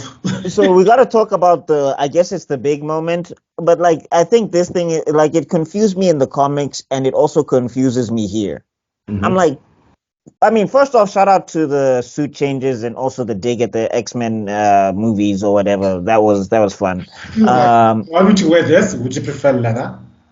I'm just saying, Cable has no room to talk. All of those pouches, my guy, and then big boots, bro, relax.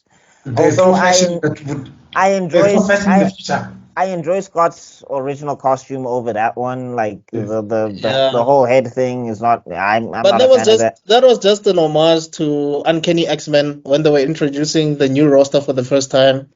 Against that whole Krakoa Island thing.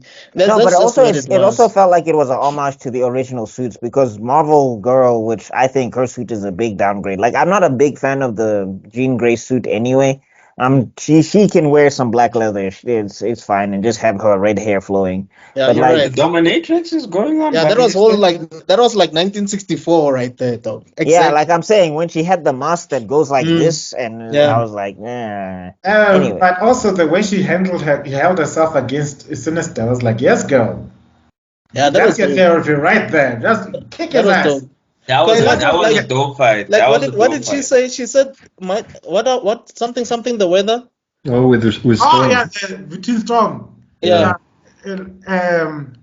No, I can't remember. Let them mind your weather. Make them mind your weather. And then what did she say? Don't faint or what? No, there's something fancy also. And let them weather your mind. Yeah, something like that. That was dope though. Yes. But like I don't said, there's something that Sinister did to improve her base stats because gone is the fainting gene. She's a mom now, even quote unquote stepmom. She just saw it like I have to represent and protect my baby. Oh, you knocked my baby across the sky. Oh, you're dead now. Yeah. Like Sinister's holding his own, and I'm impressed because he learned his lessons from the last time. Because let's not forget the last time Jean was nerfed. Madeline. No. Before that, back in the 92 days. When Cyclops beamed him. He knocked him out, I think, if I'm not mistaken. And then Jean blew him up to little bits and pieces and scattered him across an island. Damn. I was like, Wait, you forget. You sound so thrilled about that. Like, Is that 92? Is that 92? Back in the good old days, she lifts his body parts and like, bah! I was like, that's to my point that I think gonna that a rewatch lot of that those, I think a lot of these cartoons, like a lot of these adults were just like, maybe I can slip this past the censors. But anyway, let's get to the big moment with my boy, which is, it's inconsistent to me because I'm just like, if you had that opportunity to strike, like again in the comic books as well, somebody asked the question, it's like, Wolverine knows like all the fatal points of the human body and all of that stuff, and he knows that like Magneto can literally one-shot him. Like it was even dumb to me that Wolverine was charging Magneto at some point. I'm like, dog, this never goes well for you ever. Why was he in Team Blue? I was like, no, this. No, but it's always been in Team Blue, though. No, this must have been punishment for something. Like honestly, mission specific and who they were facing, it didn't make sense. Like, why would you send a piece of metal to fight a guy who can controls metal? Think about it. Him and Cyclops always make the best duo because one is long distance with the beam and the other one is close. Hand to hand. Even in the comics, in that comic that I was talking about, the one that sold 1 million, there's a point where Wolverine, I think, misses. I think he scratches Magneto or something, and Magneto almost passes out, dog. And he does say that if Wolverine had sliced him just an inch, even more than that, he would have died. And even Cyclops actually noted that, and he said that, you know what? Had I let Wolverine do what I thought he was gonna do, Magneto would have died. No, I'm saying the thing is you need, like, Wolverine is like, he's the wet work dude of the X-Men. Like, he's the guy where we can count on him to make sure he'll catch the body or whatever. That's why they even recruited him into the Avengers, because even though the Avengers are all murderers, I don't know what Iron Man was talking about, but basically they were saying that Wolverine can go to places that we can't. Or whatever. That's supposed to be his thing. My confusion comes in that when he got the blow on it was just like, this is plot or this is the cartoon. Now he has to give one-liners to Magneto. And I'm like, dog, why are you talking? Where's the other set of claws? Put the other one. Give him 3 more reasons. And I also wanted to go to mention, shout out to Scott protecting his family, I guess. It's like, okay, no, Charles, you have to wait a bit. Yeah. So screw the world. I'm protecting my family. Yeah. That was pretty dope. And, him going against Magneto. So, I mean, speculation time. Do you think Rogue and Sunspot are with Magneto after the adamantium incident? Yeah, please, did you see what happened after that? After Charles almost mined whatever Xavier, and then Scott shoots him. Did you see how Magneto reacted? Yeah, he was like, screw all of you. I don't care. Like, all of you, screw you. Each and every one of them. Yeah, screw everybody. Yeah, I'm done with all of you. Like, that's when you just see, like, these people are just means to an end. Because even Rogue was like, Like, you sit there. I am sick and tired of all of you. Yeah. Like, okay, you know what? You've been a thorn on my side this entire time. You know what? You know what I'm gonna do? I'm gonna make you lose some weight. Yeah. But you know what? I don't want to lie. And then I think Charles is like, it's like, Eric, don't, no. Like, I think Magneto. If we're being honest, guys, if we're being honest, some of us, if we were Magneto, or if we had Magneto's powers, we would have done exactly what Magneto did, bro. Every single thing that Magneto has done, we probably would have done it. Like, if you have such powers and you're tired of being weak, or you're tired of people just taking advantage of certain things, you're tired of someone just trying to kill you, even though you've been telling them your vision and your plan, you would do what that guy did. If you had those powers, I'm telling you, you would have done exactly what. Not everybody, that's true, but some of us would have done exactly that. I'm glad you put that some of us, because I am definitely not one of them. I would have done probably worse. Absolutely not. I'm good. Absolutely not. Absolutely not. Let me tell you why. I'm just saying the way my mind works sometimes. Like I mentioned in the Rogue episode, I'm all for punishing the guilty. I'd never point my blade at somebody who is not at fault at all. Even if someone puts their claws in your body like that. No, he's guilty. He stabbed me. That's what I'm trying to say. But if you had that power, but then you shut down the entire world and kill millions of people, then you decide to create your own little. Like when you pull a reverse Genosha. Yeah, and you like pull a you reverse expect Genosha. like and you expect no consequences for that. Like that's kind of crazy. Because like I know he's talking about the numbers on Genosha, but it was millions. What were you gonna do in that situation? After you look for Genosha and being kidnapped by Bastion, what were you gonna do? I'm not saying what he did was right, by the way. I'm just saying I go to Bastion. I go to Bolivar Trask. I go to Bastion. I go to Bolivar Trask. I go to the UN, and I say, while the Sentinels are attacking mutants. No, I go find the find the Sentinels. Like, dog. The whole point is that you need to look for the people who are responsible. Like, this is Sasuke and the Leaf Village all over again. Sasuke was like, the whole Leaf Village gotta go. And I'm like, even the babies who were just born yesterday and have no idea. But remember, at the time, there was a whole invasion of Sentinels attacking mutants everywhere. I wanted to give you my answer, right? Sure. Okay, let's hear your answer.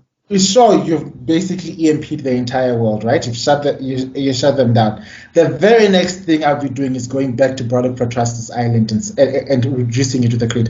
You even have the damn asteroid. Just throw it at that island, kill Bastion, and then reactivate. Problem solved. That would have been done. You gotta still deal with the fallout. Like my thing is, you still gotta deal with the fallout. You're right. Like my thing is, Mr. Extrodin, when you're talking about EMPing everybody, right? First off and foremost, like if we're talking, because this is Homelander and the aeroplane situation all over again. If he coordinated with the X-Men, right, and he coordinated with government forces, and he was just like, you guys have to answer for Genosha, help me shut down these Sentinels, and they make a world effort and get all the superheroes involved, including the Avengers, because now Captain America and the Avengers can't say we're not involved because Genosha happened. Like, nobody can be like, we can't sanction anything. And at that point in time, you've got these robot men actively attacking and beating to apart people, seemingly other people. I don't know, man. I think I hear you guys what you're saying, and you guys are making valid points. I just think it's easier said than done. Personally, I could be wrong. No. Like I could be wrong. I could be wrong. Like I'm saying. But all I'm saying is it's because we're not in that situation. We're talking from logic. We're all talking because we're not there. We're not in that situation right now. But if you wake up after being kidnapped, after Genosha, and you're hearing that mutants are being slaughtered by these Sentinels, dog, you now thinking of negotiating with other people at this juncture, for me, doesn't sound realistic. I'm sorry. Yeah, I think Magneto has always hated human beings, you know. Yes, so that's what we're talking about. Yeah, here. That's what I'm saying. Exactly. So obviously, when he lashes out, he's gonna lash out at everybody. Like every human being, because every human is guilty. And like I according know to you're talking about it's like him saving them from a standpoint, and sure his actions helped somewhat. But as we said, what if there was mutants on basemakers? What if there was mutants who were in airplanes? No, like I said, I get that. I mean, that's why we said earlier on that that's his biggest flaw. Your argument is the same as trying to say, like, have you watched Castlevania? No, Dracula, yeah. Yeah, it's you're basically saying Dracula is right. That I haven't watched Castlevania. By the way, I'm not saying, guys, maybe you didn't hear me properly. But I'm not saying Magneto is right. I'm saying Dracula is right. I'm saying some of us would have done exactly what Magneto did under those circumstances. And I'm not saying he's right. I'm just saying if you had powers, justified. You're saying it's justified. If you had superpowers, more like understandable. It's understandable, but I'm saying like that's the thing. If you have justification, it doesn't mean you have the right to take action. There's a big difference. All I'm saying is some of us would have done the same thing. I think. Yeah, I get that. I think also, since Magneto is from like war and Holocaust and that kind of background, sometimes in war you have to kill a few people for the needs of the many. So I'm sure he also reasons. Yeah, but then I'm saying like the thing is when you start killing non-combatants, then is it a war still? Yeah, that's a slaughter. That is war. That is war. Yeah, it is war. How many non-combatants? No, I don't think so, because there's supposed to be Geneva Conventions say that you're supposed to be fighting. Tell that to Israel. Yeah, that's what I'm saying. Is that now are we dealing? But that's what's happening in Israel. Unfortunately, there has to be casualties, though. Yeah. It's sad. That's why people like us are plagued with this thing called justice sensitivity, and when you're living in a day and age where you're watching justice being made a mockery on a day-to-day basis, it's so easy to be tempted into the notion that, let's just nuke everyone, because that's the only thing that will make the playing field. But then the problem is that you also have to nuke yourself, because you can't say that. With like I said, in the face of so much injustice, you'd be willing to sacrifice yourself for quote unquote. Yeah, but then that's not a viable solution. So anyway, my argument has always been to the thing, and I always keep on telling myself, I refuse for this world to make me the monster that it believes I am. And what we are facing, what this show is making us question, and what this show has been making us question, is just how far has humanity gone inept in the face of tragedy, and more importantly, just how far we're willing to go to protect this idea called humanity. I said earlier today that just because Magneto is right doesn't mean that Charles is wrong. Charles's biggest failure is that in his vision he never included humans. Yeah, but sometimes it's just because Charles is right doesn't mean Magneto is wrong either. Yeah, I'm saying that. No, I'm saying like the thing is they both operate from hella extremes. Like Charles just wants to mash people together, from what I'm understanding. He's just like they'll figure it out. But he went about it the wrong way. That's my argument. We have a school of gifted students of which all of them are mutants, and they're not being exposed to humans, and humans are not being exposed to these mutants to see the good that they can do. And then you just want them to assume that these humans will just say, you know what, they're all right. Where's the building phase? Where's the introduction? While these gifted youngsters continue to live in fear and discrimination and hate. So that's why, sorry to bring it back to the LGBT thing. There's this thing called the Gay-Straight Alliance, which was a concept in the United States. The thing is, in the table, in those meetings, there were the gays and the straights. There was the LGBT and the allies. But in Charles's school, where are the allies? Yeah, that's true. Where is the only human is Moira? Just because you're a mutant, it doesn't mean that's the only gift you have. But Tony Stark is a genius.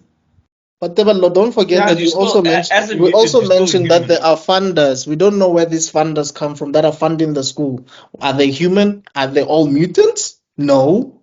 We don't know who's funding that school to keep it afloat. We did mention this, remember? I mentioned that, but I'm saying where are the students that are human?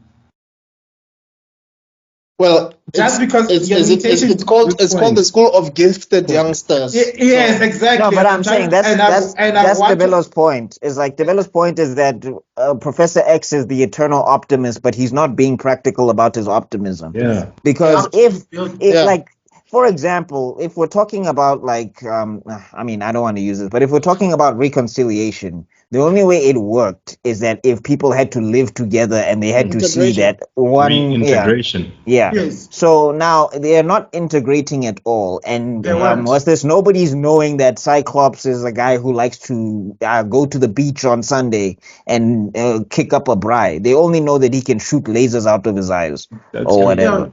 That's the thing. There's a very interesting, beautiful speech by this character called Panty Bliss in the TED Talks, where he says the one thing that's missing is that all you just see gay people are as sex acts. You don't see that this person is an entire nuanced person who's just as normal, just as average, just struggles with parallel parking, just like you do, just like everyone else. And if he gave most people the opportunity to see just how human these mutants are, no one would buy into Trask's nonsense.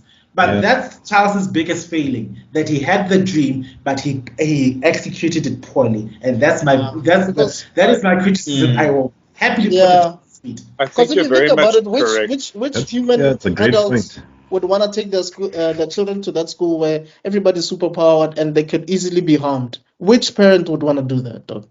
Well, the child wouldn't be able to compete in any sport because everyone's super fast, super strong, or super whatever. Here's the PR problem with that thing. He called it gifted students. He didn't call it mutant students. Clearly. Well, originally it would have been illegal. Probably he probably would have been like the FBI would have showed up and rounded him up if he didn't. No, but I'm saying, like, what's this? Maybe you don't have to do it in classes. You can do it in after school curricular activities. Like, it's a big place. You can be like, oh, you can play basketball here on the weekends or whatever, and then just tell the mutants, don't use your powers. Because some of these guys are just regular dudes without their powers anyway. Scott's got optic blast. He's got to play basketball normally. But unfortunately, that would be counterproductive to that school and the foundation of that school. How would it be counterproductive, though? No, what do you mean? This is the school that is supposed to house mutants in the first place. So you're going to tell them not to use their powers. Where are they supposed to use them? Because they can't use them. I'm saying when you're playing with humans, like Dash. Remember Incredibles when his father tells him to run a little bit slower? That's the point. Like, we know you can do it, but you don't have to. And even in the school, there are rules. Like you can see there's this whole walkthrough about Xavier School. It's a very lovely building they made, and you can see like no use of powers in these classrooms and stuff like that. Trust me, that school wouldn't have a lot of attendance after that. But what I wanted to highlight was that the gifted students. I mean, Tony Stark is a tactical genius. He's not a mutant. There are people who are very smart who could be eligible for Yale. And if that school was the Yale of gifted pupils, it could include humans who could learn to interact and live alongside with these mutants. So when one day after they've graduated, somebody would come down to the students and say, what do you think about the mutant crisis? And they're like, no, mutants are cool. No, I grew up with them. Okay, let me ask you this, Steven. This is a two-parter. If humans bully the mutants, right? Clearly, the rule would be that the mutants are not supposed to retaliate, isn't it? Well, right? No, but like that's wait, right? Not retaliate with the power. It's like if you study martial arts. But hold on. Wait. Okay, go for your second one. Go for your second one. Second part of that question, yeah. If mutants then bully the humans, what are the humans supposed to do? So this is where you need to talk about how, when you're talking about mentalities and everything in the school, which is supposed to be Professor X's whole thing, you need to be teaching people to be in control of themselves. The powers are not the issue. The dynamics are not the issue. That's not going to happen overnight. No, it's not going to happen overnight. It's not going to happen overnight. So what's going to happen to all those people that get affected in the interim? No, I'm saying the thing is... Okay. What? Tebello, you go first. That's why they're at school, to learn. Oh, while I'm burnt from Pyro's fire, while my skin is messed up by Pyro's anger, Okay, so what you do is you take that danger. Nightcrawler. No, tell me hold on. that we need to live in harmony.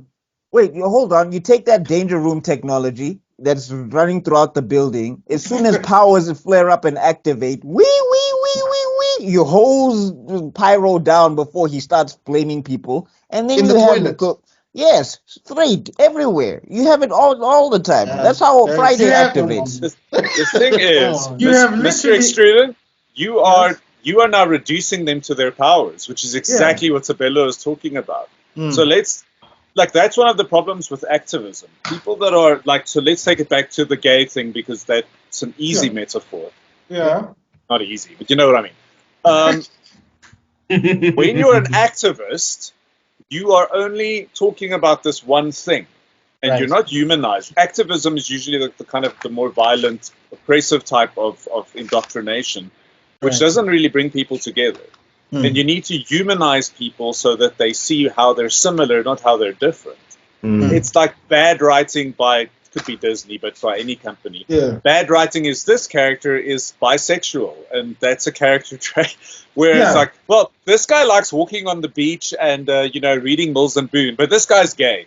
No, that's guys, bad writing. I don't know if you guys... That's what the school is doing. Because in effect, you're like, Cyclops is a guy that shoots lasers. There's no bringing people and mutants powers together. of personality. I'm not sure if you guys heard me in the beginning. What I said was the parents of these children. That was the main question that I asked.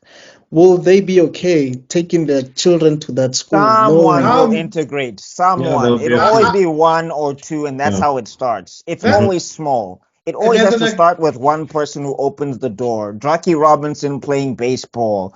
What's another one? What's a South African version? There's a girl in America.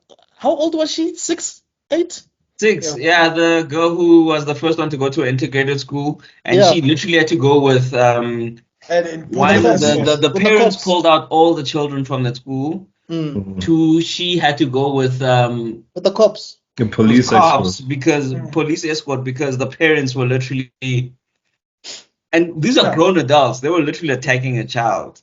Yeah. But anyway, I'm saying but if we're going to the environment of Xavier and there's one person that comes in there, you don't think Xavier is going to do everything he can to make sure that this human child has the best experience at this gifted school? He will move heaven and earth. He can, including mind-wiping some of his students or actually limiting their powers. I'll be busy like Pyro. Like before Pyro even starts the fire, like Pyro, you do know I can read your mind, right?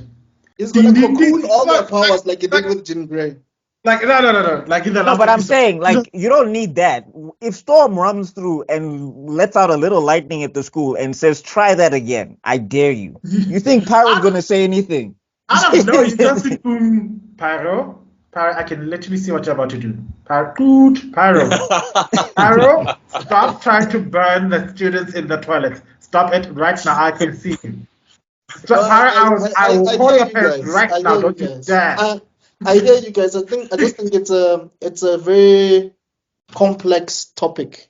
It's complex, but I'm saying you have to try. Like if he's gonna go through all of this stuff, if he's gonna fly to Asteroid M to battle Magneto in a world-ending event, I'm pretty sure he can make a human mutant integration school work. Because what you guys are saying is that he needs to micromanage all these students. Which he has anyway. They're teenagers. All teenagers need a little micromanaging. No, when he passes away, his job should have been done to the point where the next generation can step in and do what he needs to do. That's how it always starts. You got to lay the foundation so that if you don't see the dream, someone is going to see the dream. I hear you guys, and I'm not disagreeing with you guys. I never did, but I'm just saying it's not as easy as it sounds. Yeah, but these things are never supposed to be easy. If something is easy, easy come, easy go. That's the most Toby Rama response I've ever had in my life. The most what? Toby Rama. That's exactly what the second Hokage said. It's like, these Uchiha's will never live with us peacefully. No, we need to put them away in a concentration camp at the corner of there, in the corner outside of town. No, but when Hashirama was saying, let's try and work together and build something. I don't know how, but we need to try. No, Hashirama was like, but Tebello, you know what's so weird about this between me and Tebello, by the way? Yes. He is more of a Magneto stan, and I'm more of a Charles stan. Funny enough. Yeah. So how are you fighting us, Chief, when we're talking about your guys' I'm not necessarily fighting you guys. I'm just look. If those who know me, he's the advocate of the devil. Whoever's watching me and knows me very well will know that sometimes I do like playing devil's advocate, and not for shits and gigs, but just to look at things from both sides of the coin. That's all. All I want to say is that. I understand it, but I'm just saying, like, to Tebello's point, I haven't seen Xavier try that, and it would be like that's the thing. It would be nice if it happened somehow. Yeah, because I've read a lot of comic books and I've never seen it myself, so it's a great point. Yeah, because it's always them versus us. It's never. And that's been the problem with the X-Men from beginning. It's always been where's the humans, integration down? Mutants. Yeah, and now we have one dreamer that says mutants can coexist with mankind, and the other dreamer that says humans will always be a threat to us. There is no one that says this. Imagine if someone actually said that, that would be the Martin Luther King character actually. Because if you have, imagine. Sorry, go ahead. How many times have you found a mutant that fell in love with a human being? How would that relationship work? Magneto did it, actually. Rogue did it. Magneto did it, actually. Rogue did? Now, we've got these type Professor X. So, even in the face of segregation, we've got people where love finds a way. And the problem of humanity is that love does not see mutant or human or mutate or whatever. Love is love, and that's the instinct to love. The instinct to love is humanity's defining characteristics, strongest characteristics, and its most powerful attribute. The only disadvantage about that, though, for that specific couple, shout out to Storm that did it with T'Challa. Just saying. The only problem with that specific couple, and this has actually happened throughout history, is that they will have a lot of scrutiny. Like they will just be like they'll be, I don't know, sidelined. They'll just be isolated because of that decision that they took, and they'll stand by it. They will stand by it, but unfortunately, they will not get treated fairly by their community. Wow. It's sad. It's a sad reality. Sounds so familiar. Where have I felt this before? I don't know. It just, wow. There should be a rainbow flag that's just coming up in the corner of my screen right now. Like, it just sounds so familiar. Like the way society would hate a certain type of relationship. Put it in the corner, and even despite all that fact, we just choose to be. Even despite of great oppression and segregation, it sounds so familiar. Look, the reason I like Magneto, the reason, oh God, I am Charles. You said it. You said it. You can't be mad at anyone now. No. Yeah, you said it. Oh, you have to take back your ire in the beginning when I called you Xavier. Please give us your helmet. We need the helmet. We need the cloak. Please give us the gloves. Okay? Please give it and the clean boots. Exactly. You can't wear it anymore. Where's your wheelchair? Anyway, I just wanted to say is because I've seen the level of segregation and violence in this world, I know how tempting it is to take this route. I have been tempted to take this route before, and because of that, I know why I can tell with my full chest that I wouldn't do what this man is doing, because I know I will refuse to become the monster that this world thinks that I am. You will break me down to my bare atoms, do it as much as you had, but I will refuse to play your game. Call what names, but you'll know their lies because of my actions. Wow.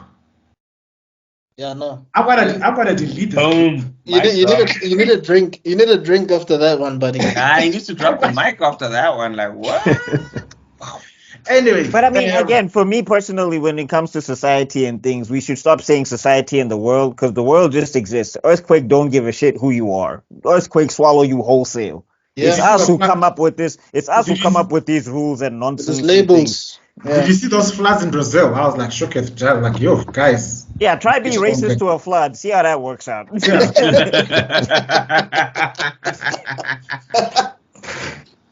You know this. I can imagine. This people is too black for my taste. Sorry, guys. Are we rating the episodes before we? Yeah, right. Okay. Yeah, who starts? Who's ready to start? I think Forge. I think Forge, because he's been quiet this whole time. Yeah. Forge, go Yeah, first. well, I'm kind of, well, it's late. My brain is starting to check out. Yeah. Like I said, these episodes kind of blur together for me, so I'm probably going to give it an 8 across the board. Okay. I feel like it's building up to something.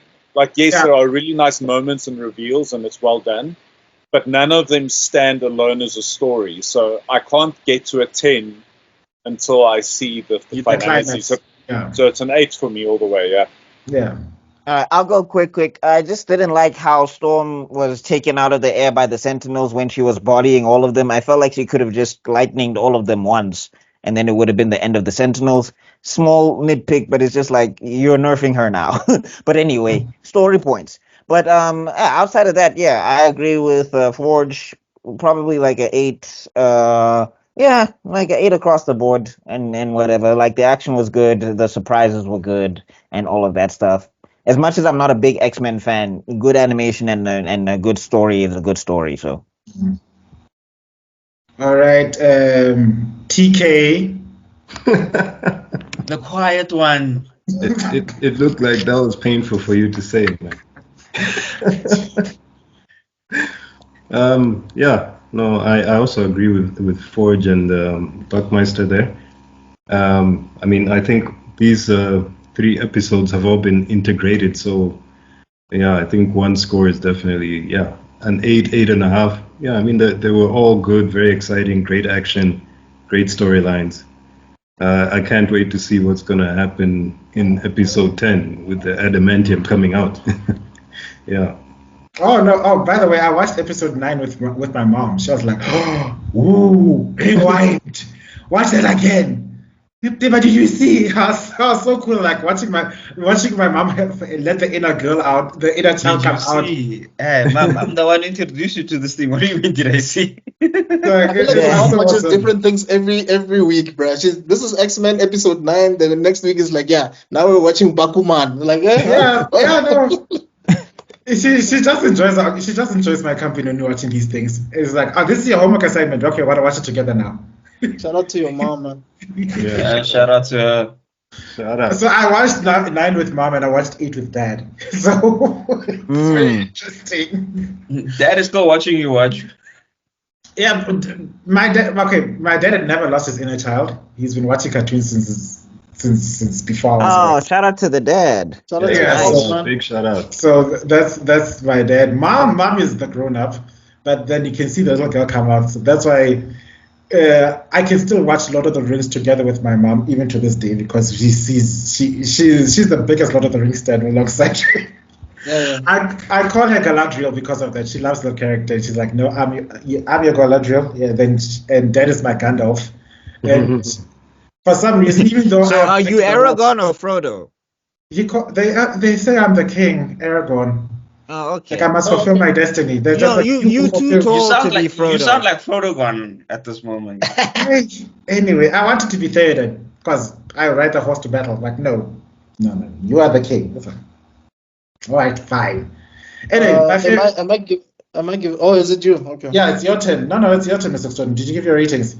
Man, look, Forge. I think Forge just basically gave the right rating. Across the board. For me, it's an 8.5. Is the class just copying Forge's assignment? Is that what I'm doing? Yes, we are. Like before Forge decided for this is the Forge was right moment. You know what I mean? This is Forge was right. Yeah, that's the name of this episode. Forge was right. Yeah, straight up.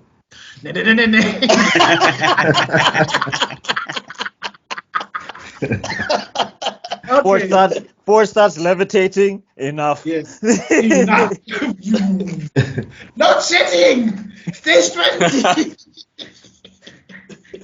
Yeah, no, I dig these episodes. They and the one thing that I loved about the whole series is that the episodes built upon each other. They didn't feel like separate episodes. They didn't feel like episode 1 relates to episode 5, episode 2 relates to episode 6. It literally felt like episode 1, 2, 3. It felt like a build up.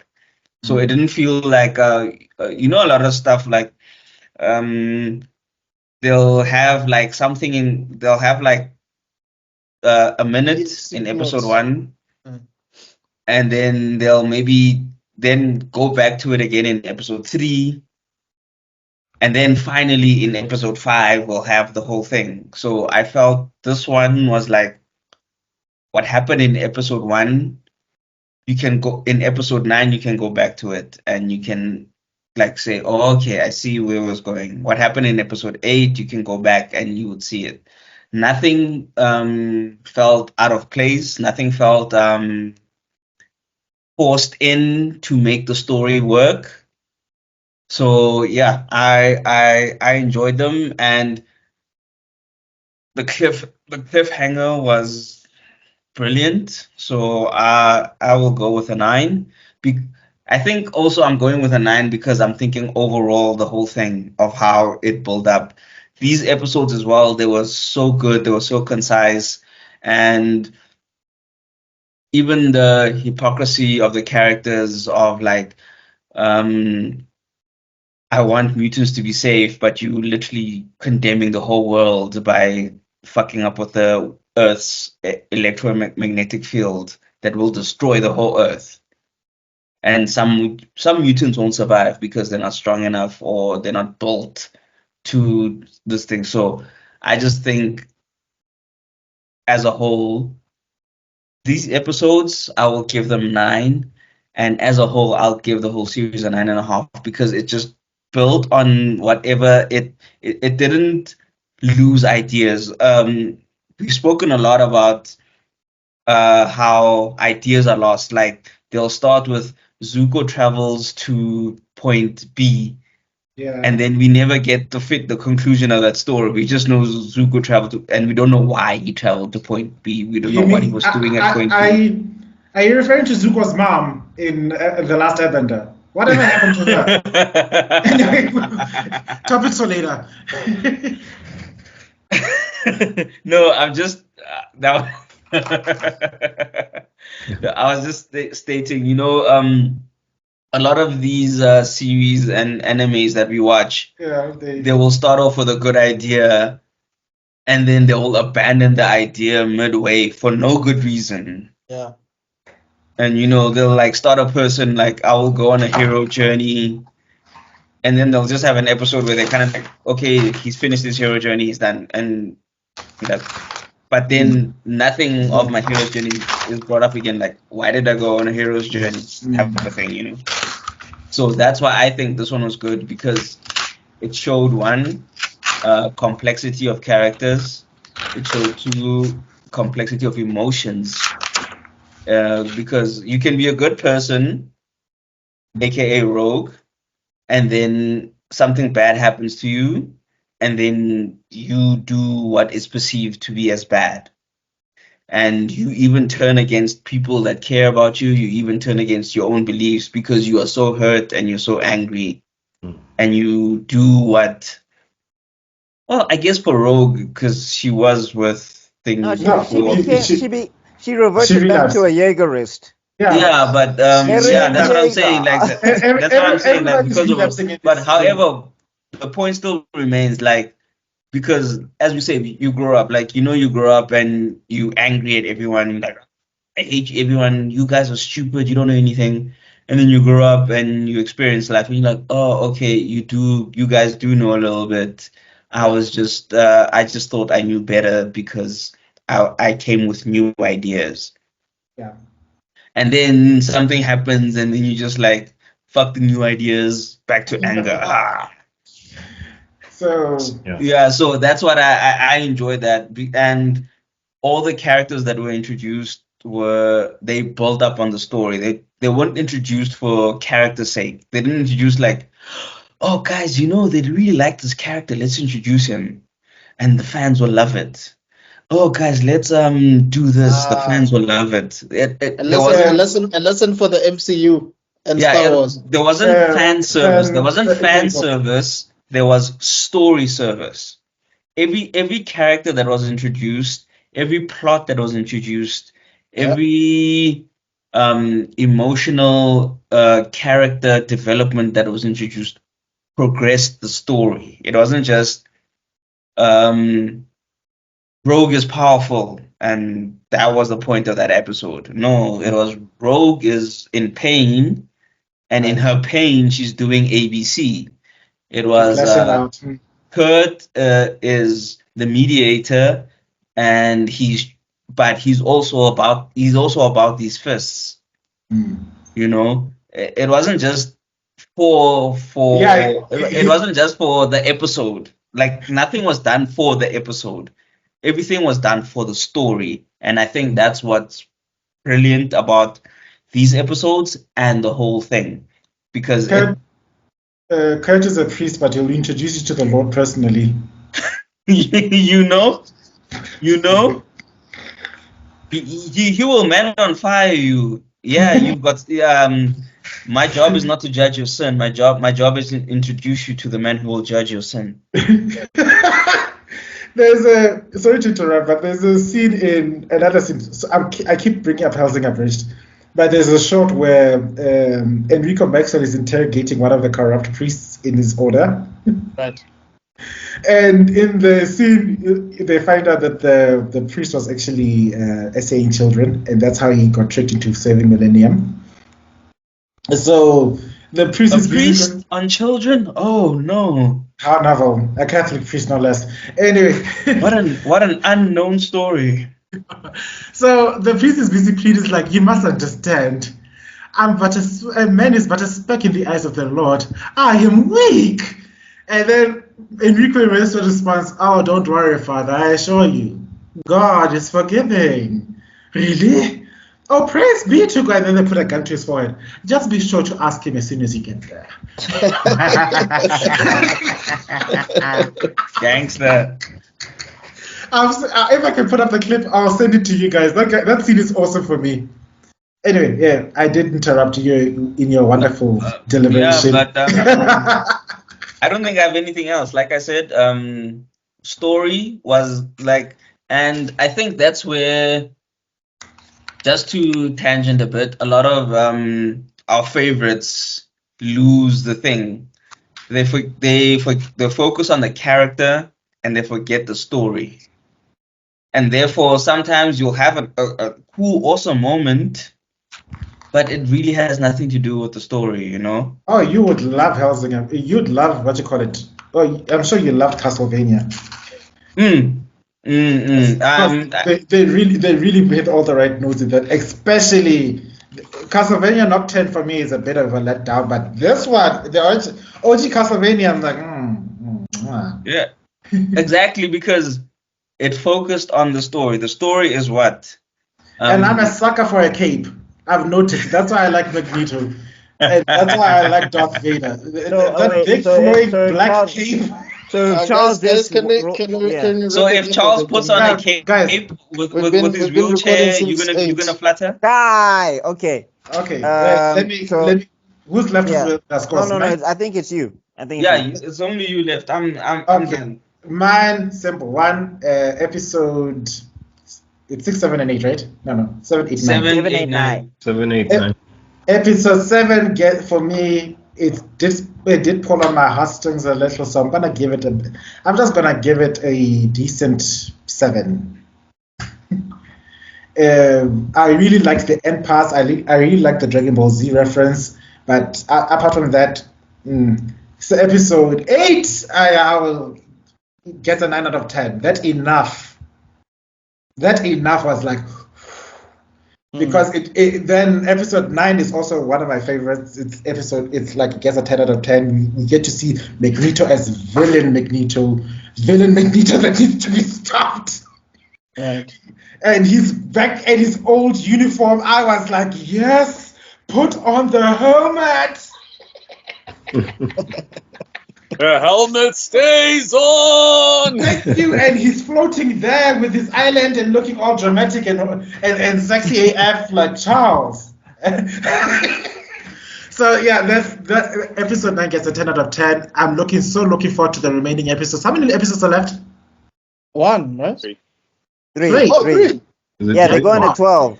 They're going to 12. Okay, yeah, I can't wait for the last 3 episodes. I can't wait to see how they're gonna make a Charles is right also thing happen.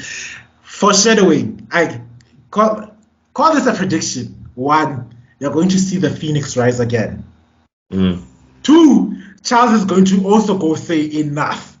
Those are the 2 things I'm waiting for. No, if they're doing I'm waiting for Onslaught. This is Onslaught. If they're doing fatal attractions, it's basically, I feel like, next episode, I predict that Xavier is going to be wiping Magneto's mind. Oh, God, I think next episode, and it's also Charles is gonna holocaust his mind. Also, shout out to you also for sharing news. You mentioned that Charles couldn't walk, but at the beginning of the episode, you clearly saw him walking. He walked up to his wheelchair that was broken to bits and pieces, like, oh, that's ruined. Oh well. I was thinking. Excuse the. Wasn't he? He was in a wheelchair, and then he was looking at the yellow one that was broken. Yeah. He wasn't. Because he got out of bed and then he moved his legs and then got to the wheelchair. I was like, foreshadowing. Anyway, let's wrap things up. I think it's well past our bedtime. We are old millennials. The young one is over there in the corner. He's the Gen Z borderline. He can still continue until 2 in the morning. We are all geriatrics. We need to go take our sleeping pills now. We are going to take our melatonin. So thank you for lasting up until this point. I don't know how you survived, but you guys take sleeping pills? Wow. If someone is watching, shout out to you, man. If you're watching after that whole thing, shout out to you. But guys, do you realize that this was the least tangent episode? We were just focused on the thing. We did have tangents. No. I didn't say we didn't have tangents. I just said it was the least tangents. We're tangenting on the outro, guys. Guys, I do hope that please like, comment, share, and subscribe. Please talk to all these, follow all these wonderful people at their respective social medias. Thank you for the fireworks. We also follow Forge on TikTok. He's very informative, very nuanced. Shout out to Forge. You know what? Shout out to Forge, man. Shout out to Forge. Fire content. It's a dope channel. I am following myself. I am watching this thing. You would say someone appears in this episode. I don't want to say it, and then you see Cap's shield in the background. You're like, I don't want to say anything. Like that. And then shout out to Mr. Thatokoza Khoza, also known as TK the Second. Buy his comics. Yeah. Should I call? Okay, wait. Correction. He's TK Platinum. I'm TK Gold. Okay, so they're different. I am the TK Gold. Yes, TK Gold. Comment below. Third issue is coming out soon, guys. Third issue is coming out soon. Oh, awesome. Have a look out. Vote below. Which team are you on? Are you Team Gold or Team Blue? Obviously, Platinum. Also, he's wonderful. His comic work is beautiful. That's his work behind him right there. He did it himself. I love this stuff. Who else am I supposed to shout out? Oh, shout out to BuckMeister. He didn't introduce himself. Support his work on his animation project on Kofi. He's going to change Recast T'Challa. Follow him in his channel, his various channels. Geek Heresy. He should invite us one day. Kang versus T'Challa versus Kang on Webtoons. Black Panther versus Kang.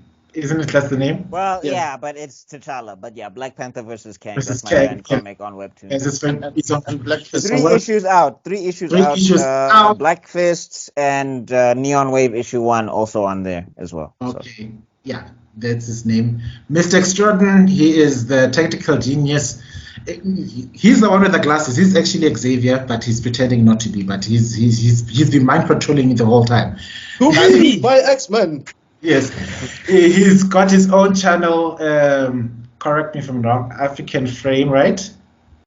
That's the podcast. African Frame is the podcast where we dissect movies and movie news, stuff like that. Yeah. And then we've got Africa is Next podcast, where I am the irregular of his channel. I'm more well behaved and do less tangents there.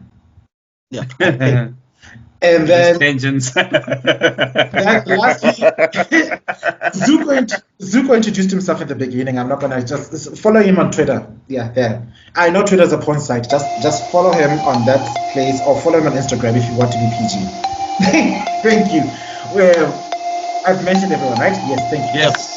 Yes, I want to be my usual catchphrase. I want to become more viral than herpes in the world. Herpes first do not, so we should let it burn. Spread it around, you know. Control Bastion's mind and then give him the link to this page. Okay. Can you please do that? Just follow KC Media into Bastion's mind, so all the Sentinels can follow this page. Anyway, we love you guys. I'm sure you want Sentinel subscribers. I'll convert them. I'll charm them with my charisma and my beautiful looks. Anyway, love you guys. See you guys next week. Peace out. Cheers. Chilling.